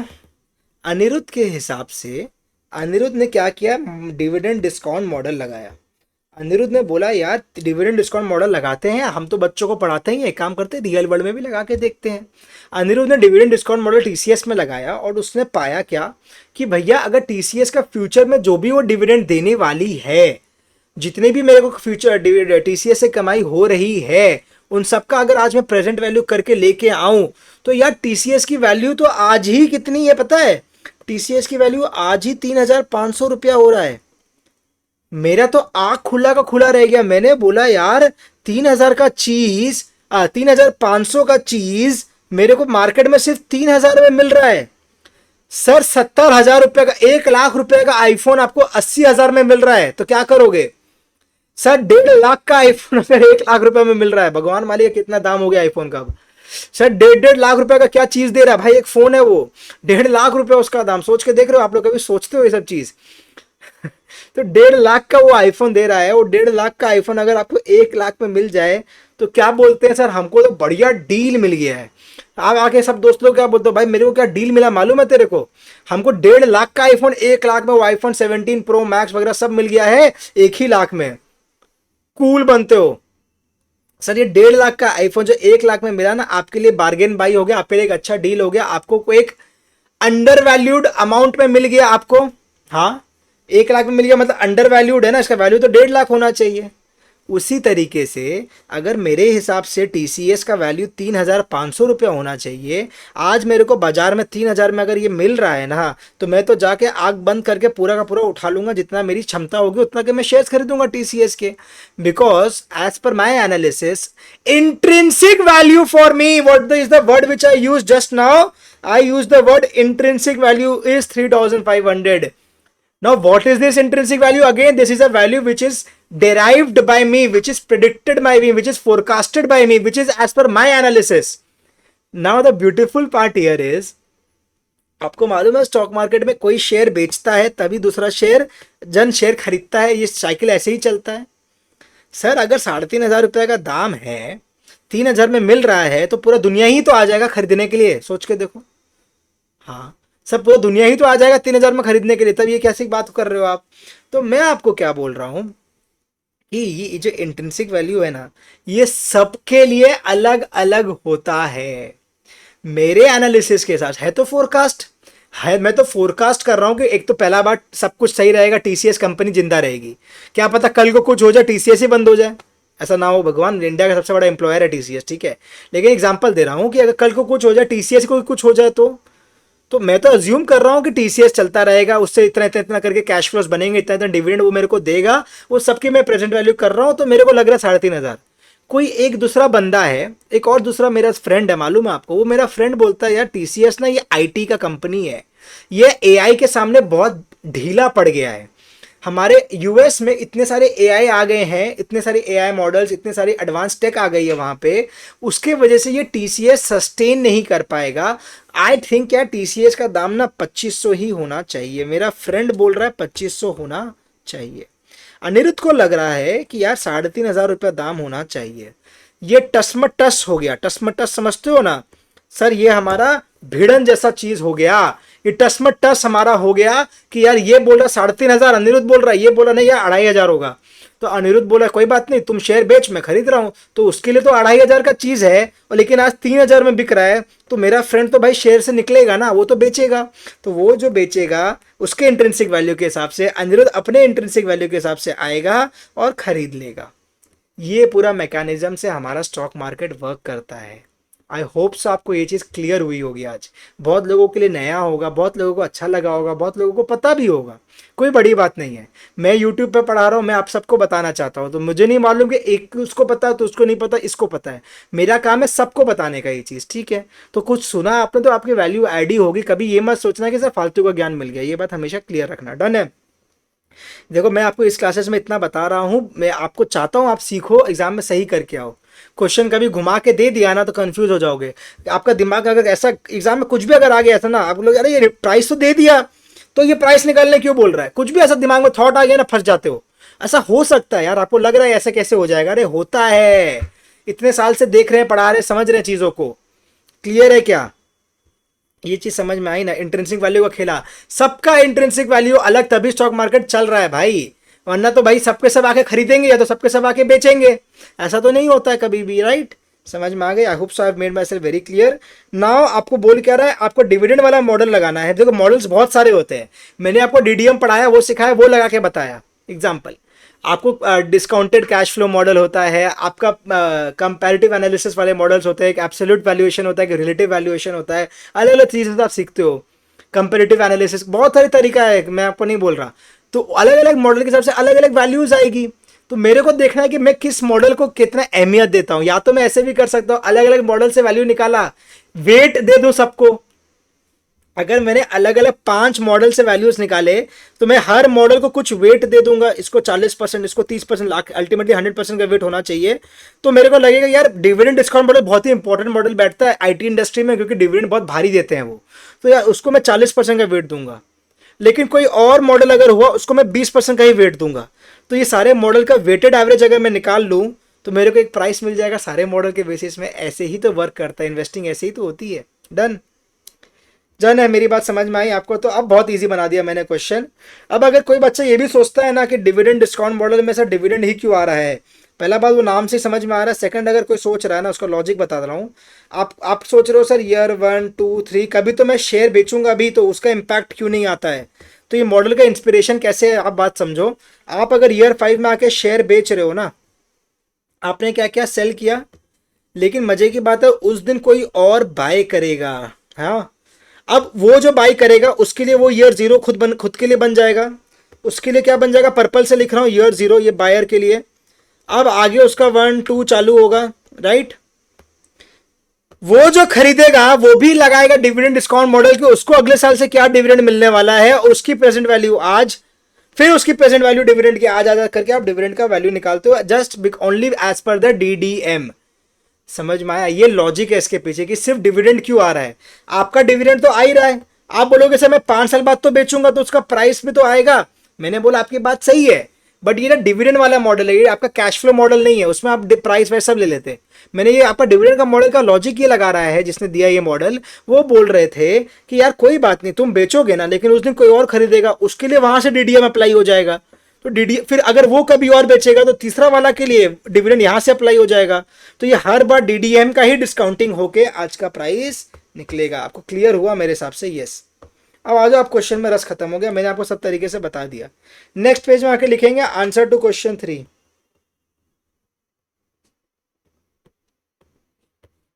ठीक है, आंसर टू क्वेश्चन 3 बहुत इजी क्वेश्चन है। अब सॉल्यूशन यार इसका लंबा हो जाएगा क्या? अच्छा दे दिया, देखते हैं। As per dividend discount model, पहले ए है ना, तो पहले ए।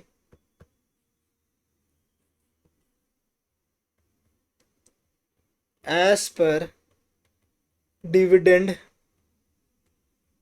डिस्काउंट मॉडल,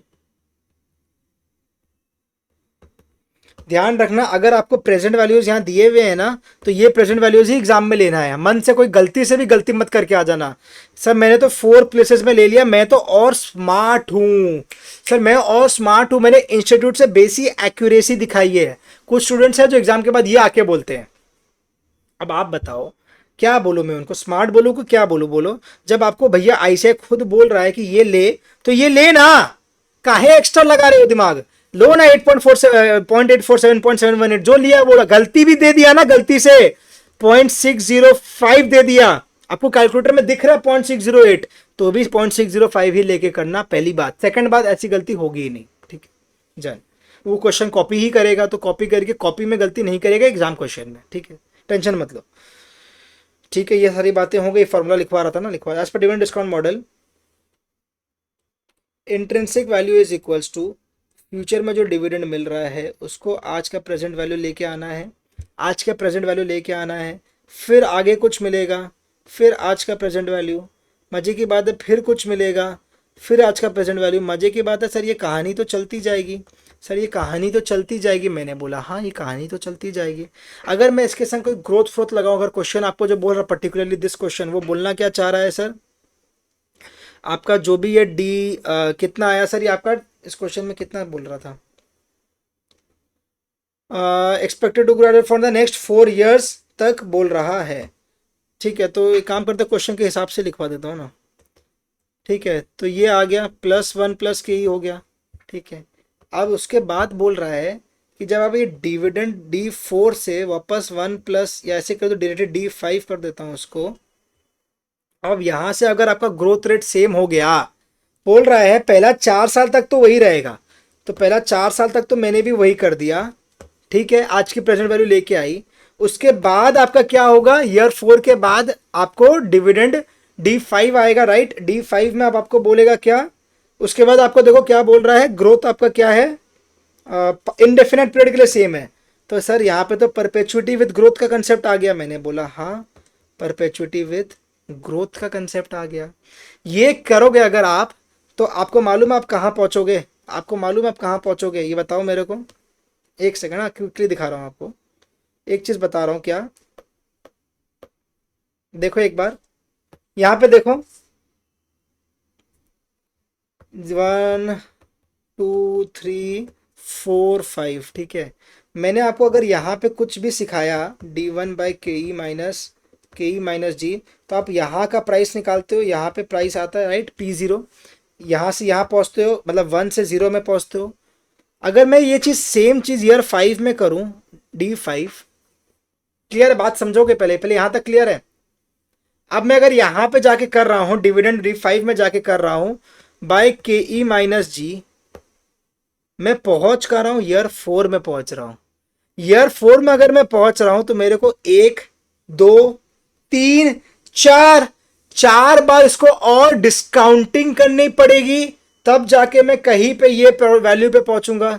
ये जो मैंने बनाया बढ़िया सा समुंदर जैसा आपके लिए, तब मैं जाके कहीं आज की वैल्यू पे पहुंचूंगा, आज की इंट्रिंसिक वैल्यू निकाल पाऊंगा। यस, यहां तक क्लियर है। हाँ बोलो ना, हाँ सर, ये बात आपने बढ़िया बोला कि अगर मैं फर्स्ट ईयर पे करता हूँ तो मैं ईयर 0 पे पहुंचता हूँ, 1 साल पहले टान रहा हूँ। ईयर 5 पे सेम चीज कर रहा हूँ तो ईयर 4 पे लेके आ रहा हूँ ना उसको, और फिर 4 बार पीछे पीछे टानूंगा तो आज की वैल्यू आ जाएगी। क्लियर है, तो आओ मेरे संग संग कंप्लीट करते हैं इस क्वेश्चन को शानदार तरीके से एकदम। तो इसका मतलब सर आप बोल रहे हो इसको आपको इसके बाद ये करना है, मैंने बोला हाँ। ये आपका हो जाएगा सर फर्स्ट ईयर का है, ये हो गया सेकेंड ईयर के लिए, ये हो गया थर्ड ईयर के लिए, ये तो कर ही दोगे इतना तो।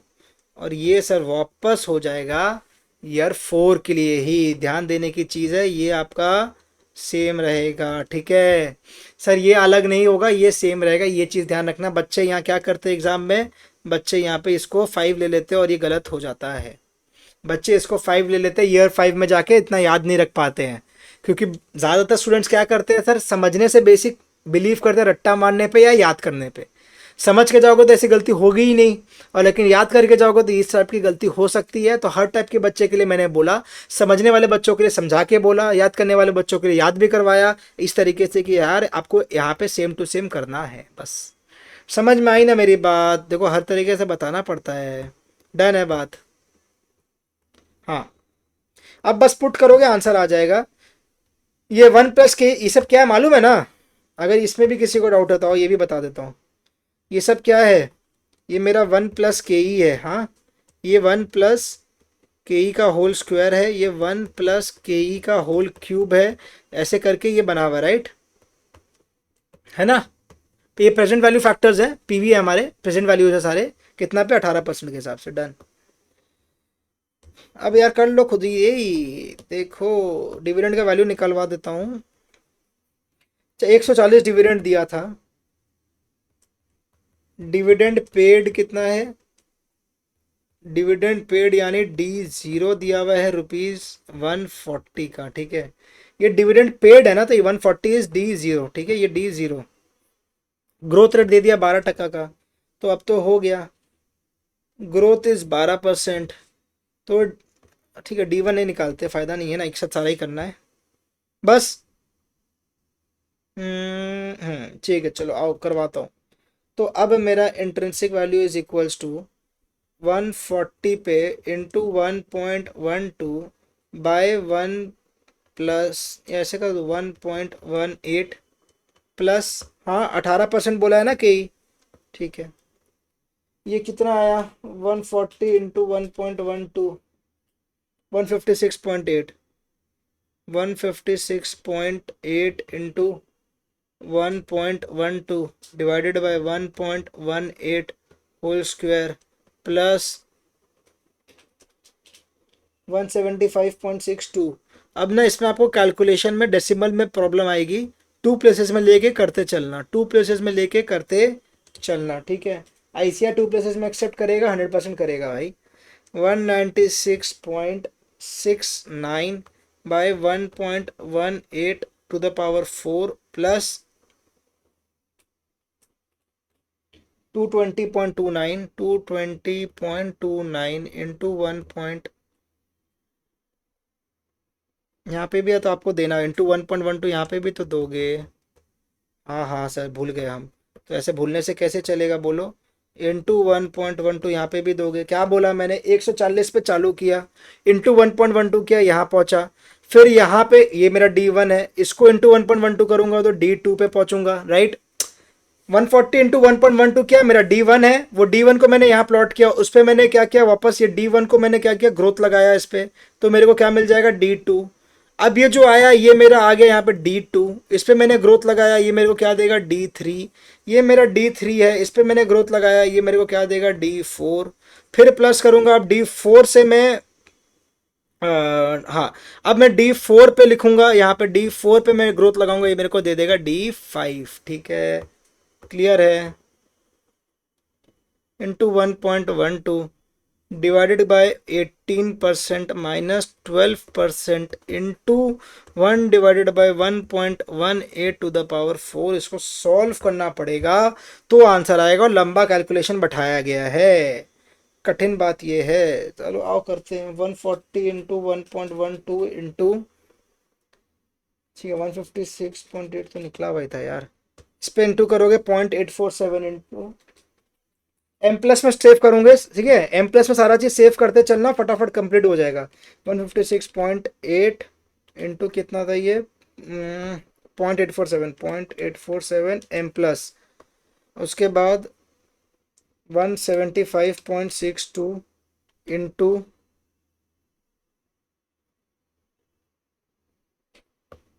0.718 एम प्लस। कैलकुलेशन की जिम्मेदारी देखो आपकी है प्लीज़, हाँ, मेरे को कैलकुलेशन के लिए कोई नहीं बोलेगा।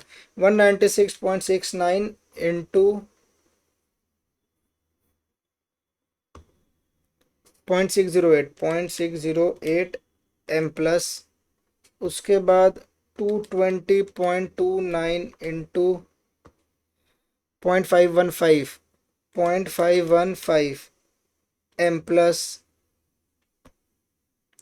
उसके बाद 220.29 into 1.12 divided by 6%, divided by 1.18 divide by 1.18 divide by 1.18 M plus. अब एमआरसी कर दो तो आंसर आएगा 2612.9। तो मेरा आंसर आया ₹2612.9। आपका आंसर थोड़ा वैल्यू वेरी कर सकता है, बड़ी बात नहीं है। करंट मार्केट प्राइस 2185 आया है। जानबूझ के फिफ्थ ईयर का दिया है गुमराह करने के लिए, उसको भूल जाओगे, ठीक है ना। क्योंकि आपका काम देखो ईयर 4 तक है ना, ये वन फर्स्ट ईयर, ये सेकंड ईयर, ये थर्ड ईयर, ये फोर्थ ईयर। फोर्थ ईयर के बाद ग्रोथ लगाओ, आपको बोले ना 4 साल तक लगाना है फॉर द नेक्स्ट 4 ईयर्स, उसके बाद क्या 5% का होगा। ओहो, मुझसे गलती हो गई सर, ये 5% बोला था ना। तो आप लोग ऐसे क्यों कर रहे हो, ये 5% से करोगे ना। हाँ बोलो, ये 5% से करोगे। ओहो सर, ये मिस्टेक हो गया, इसको कैलकुलेशन को सही करो, 5% से करो। बताओ सर, ब्लाइंडली कॉपी करोगे तो ये गलती होगी, समझ में आ रही है। ब्लाइंडली कॉपी नहीं करना है, जब क्वेश्चन बोल रहा है ग्रोथ 5% तो ग्रोथ 5% लो, फटाफट करो चलो। 140, चलो मेरे संग संग इस लास्ट वापस करते हैं, एक बार में सही से करेंगे, डन है। 150 डिवाइड बाई 1.18 करो एम प्लस 175.62 डिवाइडेड बाय करो, फटाफट निकालो। तो 0.8%, ठीक है। आप अपना करो, मैं अपना कर रहा हूँ, ठीक है।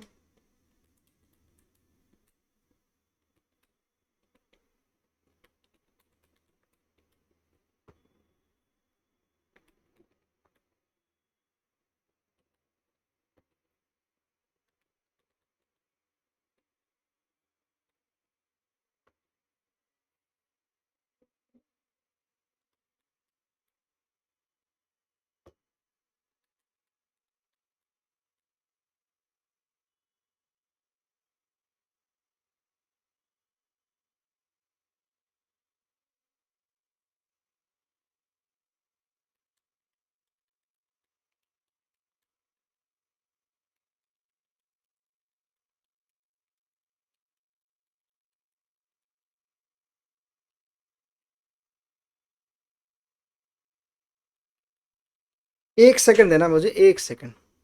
लो आप लोग एक बार खुद से ट्राई करो इसको, एक सेकंड लो। हाँ चलो फटाफट आ जाओ, फटाफट चलो। एक सेकंड, हाँ एक डिस्टर्बेंस आ गया था, इसको खत्म करते हैं। चलो 140 इंटू 1.12 क्या है आपका, ये 156.8 आया हुआ था, इंटू 0.847 M प्लस 175.62 इंटू कितना है 0.718 M प्लस, उसके बाद 196.69 इंटू करोगे इस बार आप कितना point M plus 220.29 into 0.515 M plus 220.29 into 1.05 divide by 13% divide by 1.18 divide by 1.18 divide by 1.18 divide by 1.18 M plus, सबको जोड़ोगे 1409 रुपया आया। ये आएगा रुपीज़ 1409.66। ठीक है, कैसे आया सर ये आपका 1409.66 दिख गया, ये आपका आएगा। डन है बात, समझ में आया 1409.66 कैसे आया, इन सबको आप जोड़ दोगे तो आपका ये आंसर 1409.66 आ जाएगा इंट्रिंसिक वैल्यू का। एग्जाम में अगर आपको एम प्लस वगैरह में डिस्कम्फर्ट हो रहा है, रिकमेंडेड क्या रहेगा पता है, आप क्या करो ना, इसको हटाओ, इसको बाद का सेकेंड स्टेप दिखाओ, ठीक है, और यहाँ पे इंडिविजुअली कैलकुलेट करके दे दो, उसको इंडिविजुअली कैलकुलेट करके दे दो तो उसको और बढ़िया से मज़ा आ जाएगा। लेकिन प्रॉब्लम क्या है, डेसिमल्स में आपको दिक्कत आ जाएगी, इसलिए मैंने आपको एम प्लस में करवा दिया, वरना डेसिमल्स में संभालना पड़ेगा आपको। डेसिमल संभाल के सबके लिए निकालो और लास्ट में टोटल करके ये दिखा दो, ठीक है। तो एग्ज़ाम में ये वाला चीज़ करना ज़्यादा सही है, अगर उसको स्टेप का ज़रूरत है तो ये वाला चीज़ करो, और आपको क्रॉस चेक करना है तो एम प्लस वाले तरीके से क्रॉस चेक कर लेना। डन है, तो ये वाला चीज़ एक बार ज़रूर रखना, एग्ज़ाम में हर स्टेप के लिए दिखा देना कि एक एक का क्या मेरा वैल्यू आने वाला है। डन है क्या बात, बोलो। हाँ सर समझ में आ गई, आगे बढ़ा दो प्लीज़, हम कर लेंगे। तो ये चीज़ प्लीज़ आप लोग लिख लेना, 126.10 प्लस ऐसे करके आप लोग सारा लिख लेना, आपका आंसर आएगा। अब आपका 1-2 रुपया आगे पीछे आ सकता है, तो उसमें घबराने की दिक्कत नहीं है, आपको मार्क्स अलॉट होंगे। डन है, नेक्स्ट पार्ट में आएंगे, क्वेश्चन कंप्लीट करते हैं। पार्ट बी, पार्ट बी क्या बोलता है इस क्वेश्चन का देखते हैं। सर पार्ट बी में बोल रहा है state whether the shares are over priced और अंडर प्राइस्ड। आईवी कितना आया मेरा, इंट्रिंसिक वैल्यू आया ₹1409.66। सीएमपी यानी करंट मार्केट प्राइस कितना दिया हुआ है 2185, मतलब ₹2185। एक सेकेंड, हाँ तो मेरे को एक बात बताओ, बोल क्या रहा है कि सर 1400 रुपये का आईफोन 2100 रुपये में बाजार में बिक रहा है। हाँ सर 1400 रुपये का आईफोन 2100 रुपये में बाजार में बिक रहा है, तो दैट मीन्स क्या लिखना है, since the current market price, the current mark, तो क्या खरीदोगे 1400 रुपये का आईफोन अगर 2100 में है तो, नहीं ना, तो current market price is more than the intrinsic value, than the intrinsic value is more than the intrinsic value। ये वाला जो जी लिखा हुआ था ना, ये जो जी है या फिर जो नया वाला ग्रोथ रेट है वो रहेगा, हमेशा याद रखना इस चीज़ को, ठीक है जी। इसका जो न्यू ग्रोथ रेट है वो है ये न्यू, और ये सब ओल्ड ग्रोथ से निकल रहा है, ये सब ओल्ड ग्रोथ से डीज निकल रहा है, राइट। डन, ये मैंने बोला कई मगर is more than therefore the share is over valued. Share बोला कि स्टॉक बोला, देख लो ओवर वैल्यूड है ना। नेक्स्ट क्वेश्चन में आ जाते हैं, इजी इजी क्वेश्चंस है, बहुत सिंपल बहुत सिंपल, टेंशन मत लो।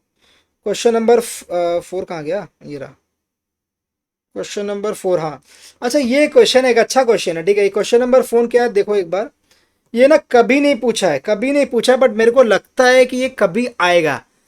ये स्टडी मटेरियल में दे के छोड़ दिया चुपके से, और किसी का ध्यान नहीं जा रहा है इस क्वेश्चन में। आपको मालूम है बाईबैक पे आपके पास प्रैक्टिकल क्वेश्चंस भी है स्टडी मटेरियल में, आपके नए स्टडी मटेरियल में आपके पास बाईबैक में प्रैक्टिकल क्वेश्चंस भी है। तो सर हमें बाईबैक के प्रैक्टिकल क्वेश्चंस क्या छोड़ के जाने हैं, नहीं छोड़ के जाने हैं, तो प्लीज़ आपको ये चीज़ करनी चाहिए। आपका जो सम्स भी बनता है बाईबैक से वो आपको समझाता हूँ, बड़ा ईजी क्वेश्चन है, बहुत सिंपल, समझ लो एटलीस्ट, ठीक है। नंबर ऑफ शेयर 2 नंबर के लिए एमसीक्यू में आने में कोई बड़ी बात नहीं है इस क्वेश्चन को, नंबर ऑफ शेयर्स 1 लाख है, अर्निंग्स दिया हुआ 25 रुपया, पी दिया हुआ 20, बुक वैल्यू दिया हुआ 400, और बोल रहा है कंपनी अगर डिसाइड करता है रीपर्चेज करना एट द प्रीवेलिंग प्राइस, ये जरूरी है पता होना। तो आपको बोल रहा है क्या बुक वैल्यू पर शेयर होगा आफ्टर रीपर्चेज। सिंपली समझाने के लिए बोल रहा हूं पहले तो। आंसर टू क्वेश्चन 4, सर मेरा बीवीपीएस बिफोर परचेज क्या है? बिफोर परचेज क्या है देखो, बुक वैल्यू पर शेयर बिफोर परचेज क्या दिया हुआ ₹400। आया कैसे ये? बुक वैल्यू पर शेयर होता क्या है मेरे को बताओ, बुक वैल्यू पर शेयर होता क्या है? सर बुक वैल्यू पर शेयर होता है number of shares, number of shares into, अगर मैं नंबर ऑफ शेयर्स, मेरा बेसिकली बुक वैल्यू पर शेयर क्या होता है, जो भी मेरा नेटवर्थ होता है, number of shares into share का जो प्राइस होगा, इनटू प्राइस, प्राइस दिया हुआ है इसका क्वेश्चन? नहीं प्राइस नहीं दिया हुआ है ना, इनटू प्राइस, जो भी मेरा प्राइस होगा अल्टीमेटली मैं उसको फिर से डिवाइड किससे करूंगा मालूम है आपको? मेरा नंबर ऑफ शेयर जितने भी हैं मेरे, उसको मैं मल्टीप्लाई कर दूंगा किससे बताओ तो, मेरा प्राइस से। हाँ सोच के देखो एक बार, सोच के देखो क्या बोल रहे हैं सर। जोन सा बच्चा यहाँ प्राइस लिखा है एक बार बताओ सर, नंबर ऑफ शेयर्स को अगर प्राइस से मल्टीप्लाई करेंगे तो क्या आएगा? बुक वैल्यू आएगा।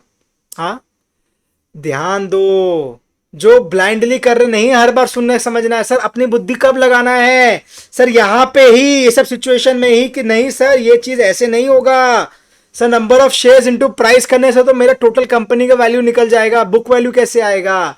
तो सर मेरा जो बुक ऑफ अकाउंट्स के हिसाब से जो मेरा नेटवर्थ होगा ना, मेरे बुक्स ऑफ अकाउंट्स के हिसाब से जो मेरा नेटवर्थ होगा, मतलब शेयर कैपिटल प्लस रिजर्व्स, उसको मैं डिवाइड करूंगा नंबर ऑफ शेयर से, उसको मैं डिवाइड करूंगा नंबर ऑफ शेयर से, तो मेरा बुक वैल्यू पर शेयर बन के आएगा। ये समझा? हाँ ये समझा कि नहीं? तो सर मेरा को अभी का मेरा नेटवर्थ मिल जाएगा, इसका मतलब सर अभी का मेरे को मेरा नेटवर्थ मिल जाएगा। यस, नंबर ऑफ शेयर्स और बुक वैल्यू दोनों दिया हुआ है, 400 इंटू 1 लाख, तो net worth is equals to ₹400 lakh बोल दूं, 400 लाख बोल दूं नेटवर्थ अभी का। हाँ समझा मेरी बात ना? उस समय प्राइस जानबूझ कर लिखा ताकि आपको अगर हाँ बोले तो आपको बाद में स्ट्राइक करे, अरे मैंने क्या सोच लिया उस समय, ऐसे अपने आप को मारना प्यार से एक ठो कि सर वैसे नहीं होती है। आपको समझना चाहिए बुक वैल्यू वर्ड यूज हो रहा है, बुक वैल्यू मतलब बुक्स ऑफ अकाउंट्स के हिसाब से जो वैल्यू होनी चाहिए, मेरे बुक्स में मेरी शेयर कैपिटल रिजर्व्स की कुछ वैल्यू होगी, नंबर ऑफ शेयर से डिवाइड करो बुक के हिसाब से, उस शेयर की पर वैल्यू आ जाएगी। तो मैंने बोला नेटवर्थ को नंबर ऑफ शेयर से डिवाइड करो, तो मेरे को मिल गया ₹400 लाख का तो नेटवर्थ मिल गया। ये मेरा नेटवर्थ क्या, बिफोर बाईबैक। मैं आपको समझाते हुए करवा रहा हूँ। हाँ बाईबैक का कंसेप्ट आपको पता है कि जो शेयर्स को आप वापस टान के ले रहे हो, ठीक है, मार्केट से वापस खुद ही परचेज कर ले रही है company, that is buyback, share repurchase. Buyback का वैल्यू निकाल सकते हैं, बाईबैक की वैल्यू कितनी है, बाईबैक की वैल्यू कितनी है, उसके लिए अगर अच्छा एक चीज और निकालना पड़ेगा, उसके लिए पहले प्राइस निकालते, current price, price of the share निकालो, तो प्राइस ऑफ द शेयर कैसे निकलेगा, ईपीएस और पी रेशियो दिया हुआ है, निकल जाएगा 20 इंटू 25 इज इक्वल्स टू ₹500 पर शेयर। नाउ बाईबैक की वैल्यू निकल जाएगी इजीली, बाईबैक की वैल्यू निकल जाएगी अब इजीली, ₹500 पर शेयर का प्राइस आ गया, तो बाईबैक की वैल्यू तो अब इजीली निकल जाएगी। क्यों बोल रहा है 25,000 शेयर प्राइस पे खरीदेगा, तो बाईबैक की वैल्यू हो गई 25,000 इंटू 500, कितना हुआ 25,000 इंटू 500 डिवाइड बाई 1 लाख कर दे भाई, तो ₹125 लाख, ₹125 लाख, मतलब 400 लाख का मेरा वैल्यू था, नेटवर्थ था, मैंने बाईबैक कितना का कर लिया, 1 से 25 लाख का मैंने तो बाईबैक ही कर लिया। तो मेरा भाई लास्ट में क्वेश्चन में मांगा क्या, रिजल्टिंग बुक वैल्यू ना, बस हो गया क्वेश्चन खत्म। तो मेरा रिजल्टिंग बुक वैल्यू पर शेयर क्या हुआ मालूम है, 400 लाख में से 125 लाख तो रफा दफा हो गए, 125 लाख तो मैंने बाईबैक ही कर लिया, तो शेयर इशू कम हो गया उतना रुपया से। अगर मैं 1 लाख रुपए के शेयर इशू करता हूं तो मेरे बैलेंस शीट में क्या लिखता हूँ, 1 लाख का कैपिटल लिखता हूँ, राइट, वो मेरा नेटवर्थ है। अगर मैं उस शेयर को रिपर्चेज कर ले रहा हूँ, मैं बोल रहा हूँ 1 लाख का शेयर इशू नहीं करना, 20,000 को रिपर्चेज कर लेता हूँ, तो मेरे बैलेंस शीट में अब कितना दिखेगा, 80,000 का कैपिटल दिखेगा। Guys are you all with me? You have to be with me, you have to understand this. अगर मैं 1 लाख का कैपिटल इश्यू करता हूं, मेरा बैलेंस शीट में कितना का इंपैक्ट आता है? 1 लाख का। मैं एंट्री क्या मारता हूं? Bank account debit to share capital ₹1 lakh. अगर मैं उसमें से 20,000 रुपए का बाईबैक कर ले रहा हूं तो मैं क्या कर रहा हूं सर? मैं अगर 20,000 रुपए का बाईबैक कर ले तो equity share capital account debit कर रहा हूं इस बार 20,000 रुपए से। तो मतलब 1 लाख में से 20,000 गया तो बचा 80,000। तो ये जो बचा ना, ये जो गया, ये जो माइनस कर रहे हो, वही चीज मैंने भी यहीं की है। ये 400 पहले था, 125 में बाईबैक कर रहा हूं तो माइनस होगा। मजे की बात मालूम है, मेरे नंबर ऑफ शेयर्स भी चेंज हो जाएंगे। जो मेरे नंबर ऑफ शेयर्स पहले कितने थे? 1 लाख शेयर्स थे, वो अब चेंज हो गए 25 75,000 बचेंगे। 1 लाख माइनस 25,000। तो सर ये मजे की बात है। आंसर इसका क्या आएगा? बाय 375। एक सेकंड, कुछ गलती हुआ क्या? मेरा हुआ 400 माइनस 125 को डिवाइड करेंगे किससे? 0.75 से, तो ये आएगा 366.67। 366.67 मेरा बुक वैल्यू आ गया। जो बुक वैल्यू 400 रुपया था वो घटना चाहिए था, तो वो घट के कितना हो जाएगा? 366.67। समझ में आई? इजी है ना, कोई टफ नहीं है। सर 400 रुपये का पहले बुक वैल्यू था, मेरा नेटवर्थ के हिसाब से मैंने निकाला कि हाँ, मेरा नेटवर्थ मैंने उसके हिसाब से निकाला, कितना आया? 400 लाख का। सब प्राइस मेरा निकल गया, ईपीएस दिया हुआ था, पी रेशियो दिया हुआ था, बाईबैक का अमाउंट निकल गया कि हाँ मेरे को 400 में से वापस लेने कितने हैं? 125 लेने, तो हटाओ उसमें से। भाई डिवाइड करूंगे नंबर ऑफ शेयर जो बचे हुए, ऑब्वियसली कि 25,000 शेयर तो बाईबैक हो चुके हैं अब। तो भाई मेरे 75,000 शेयर बचे, तो उससे डिवाइड करोगे तो आंसर 366.67 आएगा। 2 नंबर का एमसीक्यू के लिए आने लायक क्वेश्चन ये है, तो इसलिए मैंने करवाया। लोग इसको ओमिट करके आगे बढ़ रहे हैं, स्किप करके आगे बढ़ जा रहे हैं। एग्जाम में अगर नया आ गया तो उस समय अगर दिमाग नहीं चला तो नहीं बनेगा, देख के जाओगे तो बन जाएगा। ठीक है, इजी क्वेश्चन था, टाइम नहीं लगाता, आगे बढ़ते हैं। बस 15 मिनट में खत्म हो जाएगा चैप्टर, अंतिम सांसें ले रहा है बस। एक क्वेश्चन और, कम ऑन, कंप्लीट फोकस। हाँ, एक क्वेश्चन और हो जाएगा खत्म।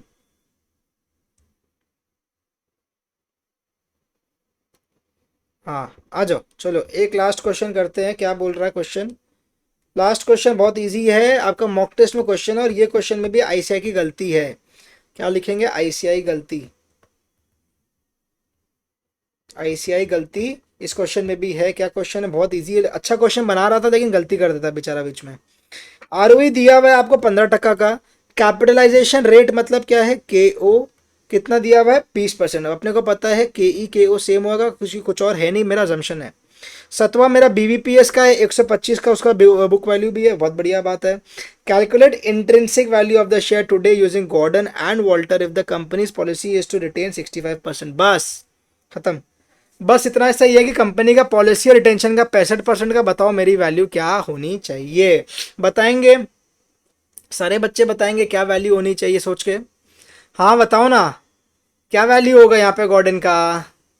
समझ में आ रहा है क्या? दिख रहा है? सर मेरे को गॉर्डन मॉडल लगाने के लिए लिखता हूँ पहले आपको, चलो। आंसर टू क्वेश्चन 5, बड़ा छोटा सा क्वेश्चन है ये। Answer to question 5, answer to question 5 की बात करेंगे अपना, ठीक है?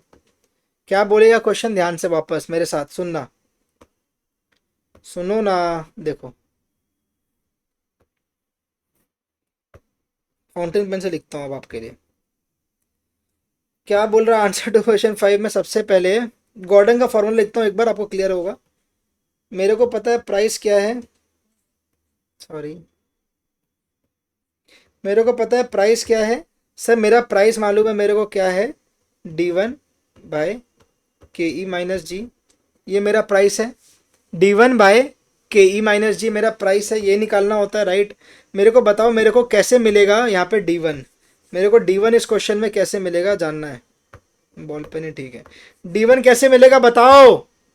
सर D1 निकालेंगे कैसे? यहाँ पे आपको आरओई दिया हुआ है, वो ठीक है, रिटर्न अर्निंग्स दिया हुआ है, वो भी ठीक है, मैं ग्रोथ निकाल लग सकता हूँ ग्रोथ का, लेकिन कोई यूज़ नहीं है। अपने ऑलरेडी D1 मानने वाले हैं, जो भी डिविडेंड आएगा। तो डिविडेंड कैसे आएगा?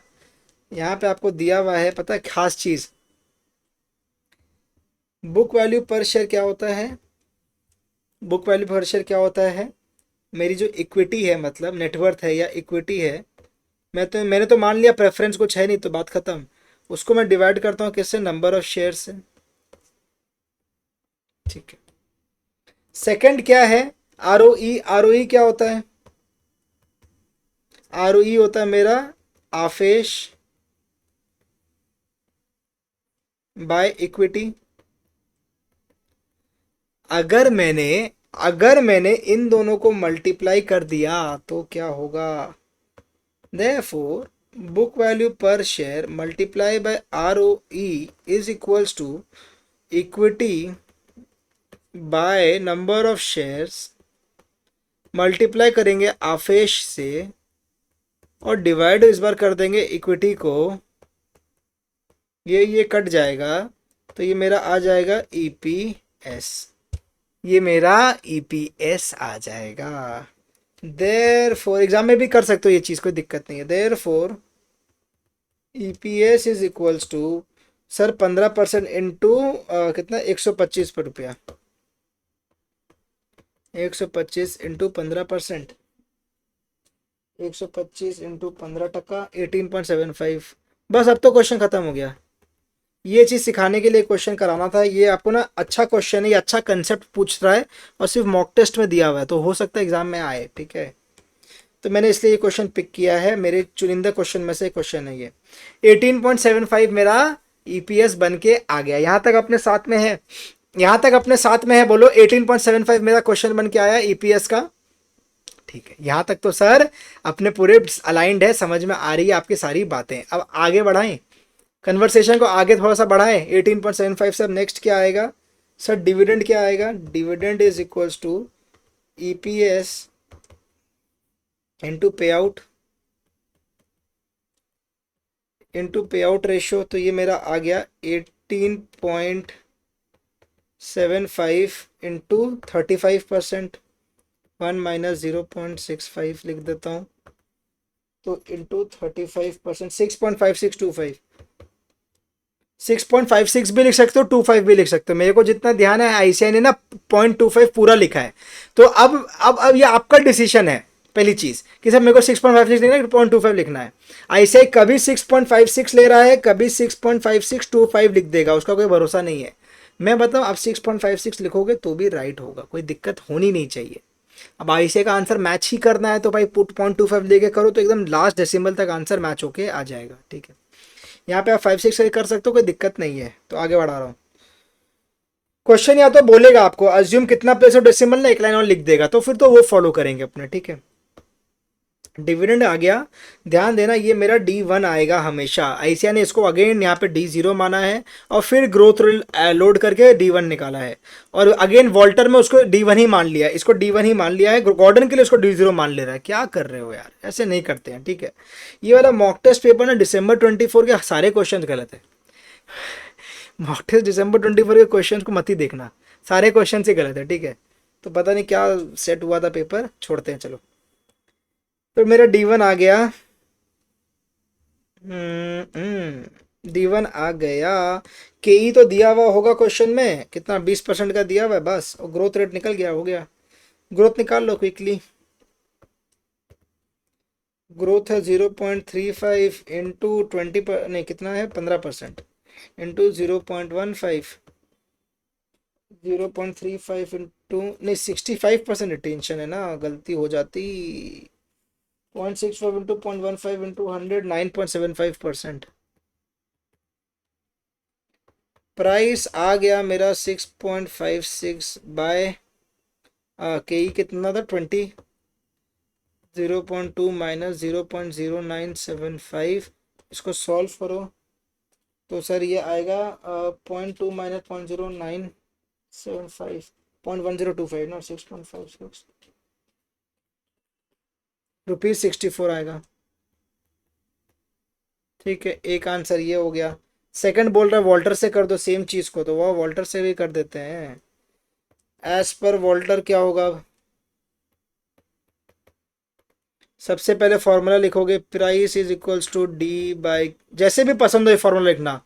चाहूँ तो मैं इसको ऐसे भी लिख सकता हूँ इस फॉर्मूला को, डी बाई के ई, और बाकी सबको अलग e minus D into are by के ई, और फिर ये यहाँ के ई रह जाएगा। ऐसे भी लिख सकता हूँ, तो जैसे भी अब आपको पसंद हो लिख दो। ठीक है, तो मेरा डिविडेंड तो आया था कितना 6.56 प्लस करेंगे, अर्निंग्स कितना आया था इस क्वेश्चन में, नहीं अर्निंग्स कुछ तो आया था ना, अर्निंग्स अर्निंग्स अर्निंग्स 18.75, 18.75 माइनस 6.56, इस पूरा को रिटर्न मेरे को दिया हुआ क्वेश्चन ने 15% का रिटर्न है मेरा, इंटू 15% डिवाइड बाय 20% का कॉस्ट है, राइट। राइट। अब फिर पूरा को डिवाइड कर दो 20% से, बात खत्म करो, तो मेरा आंसर निकाल दो भाई। 18.75 minus 6.56 into 15% divided by 20% plus 6.56 divided by 20%, ₹78 आना चाहिए। बाकी आंसर आपको चेक करना है, कैलकुलेशन की जिम्मेदारी मेरी नहीं है। Done, 78.51 is the answer. हो गया, मेरे एंड से डिविडेंड डिसीजंस चैप्टर कंप्लीट हो गया। नेक्स्ट डे कैपबच स्टार्ट करवाएंगे आपको, लेकिन अभी के लिए आपका डिविडेंड डिसीजंस चैप्टर बढ़िया से कंप्लीट होता है। आई होप सो आपके सारे क्वेरीज आंसर हो गए होंगे। ये बड़ा सिंपल क्वेश्चन था, इसमें एक ही चीज बताने की थी, जो कि ईपीएस का कैलकुलेशन इस तरीके से होगा। आपको लग रहा होगा कि ईजी है, एग्जाम में अगर स्ट्राइक नहीं करेगा ना तो दिमाग खराब हो जाएगा, क्वेश्चन नहीं बनेगा। यही तरीका था इस क्वेश्चन को करने का बस। तो मैंने आपको बना के भी दिखा दिया कि कैसे ये बन रहा है। आईसीआई भी ये चीज करके दिखाता है, तो आपको भी प्रेजेंटेशन पूरी करनी चाहिए। समझ में आपको आ गया कि नहीं पहले बताएंगे। हाँ सर, हमें एकदम क्रिस्टल क्लियर हो गया, आपने जो भी चीज़ आज सिखाई है हमें। मैंने बोला वेरी गुड। अब आपका काम क्या है कि क्वेश्चंस को गो थ्रू करके रखना, खुद से बनाया चेक कर लिया मेरे संग, दैट इज फाइन। और आपको अगर नहीं किया तो प्लीज़ खुद से क्वेश्चन सॉल्व करेंगे। नेक्स्ट डे अपने कैपिटल बजटिंग स्टार्ट करेंगे। वीडियो पसंद आया तो वीडियो को एक लाइक करेंगे। कितने सारे लोग हैं सर आपको क्वेश्चन सॉल्व कराने के बैचेस बना के आपको पेड करके बेच रहे हैं। मैंने आपके लिए पूरा चीज़ सब फ्री रखा है ऑन यूट्यूब, तो एक लाइक तो सर उसके लिए बनता ही है। तो एक लाइक, एक प्यारा सा कमेंट, एक फीडबैक देना आपको कि सर आपको कैसा लग रहा है। आपको कोई अगर लगता है कि सर सजेशन है कि ये भी इंक्लूड करिए, तो वो भी इंक्लूड कर लेंगे आगे के लेक्चर्स में। 7596006505 इसमें आप मेरे को व्हाट्सएप करो या मेरे को रीच आउट करो, मैं आपको इसमें हेल्प कर दूंगा। और आपको कोई सजेशन है, फीडबैक है, तो जरूर यहाँ पे मेरे को देना। सी रिलेटेड कोई भी क्वेरी आपको मालूम है आपको क्या करना है, कॉन्टैक्ट ए साहब। वीडियो पसंद आया वीडियो को एक लाइक जरूर करना, अपने दोस्तों के संग शेयर जरूर करना, चैनल को सब्सक्राइब नहीं किया तो सब्सक्राइब भी करना। तब तक मिलते हैं आपसे अगले वीडियो में। This is Singh Anirudh Singhania signing off, tata bye bye.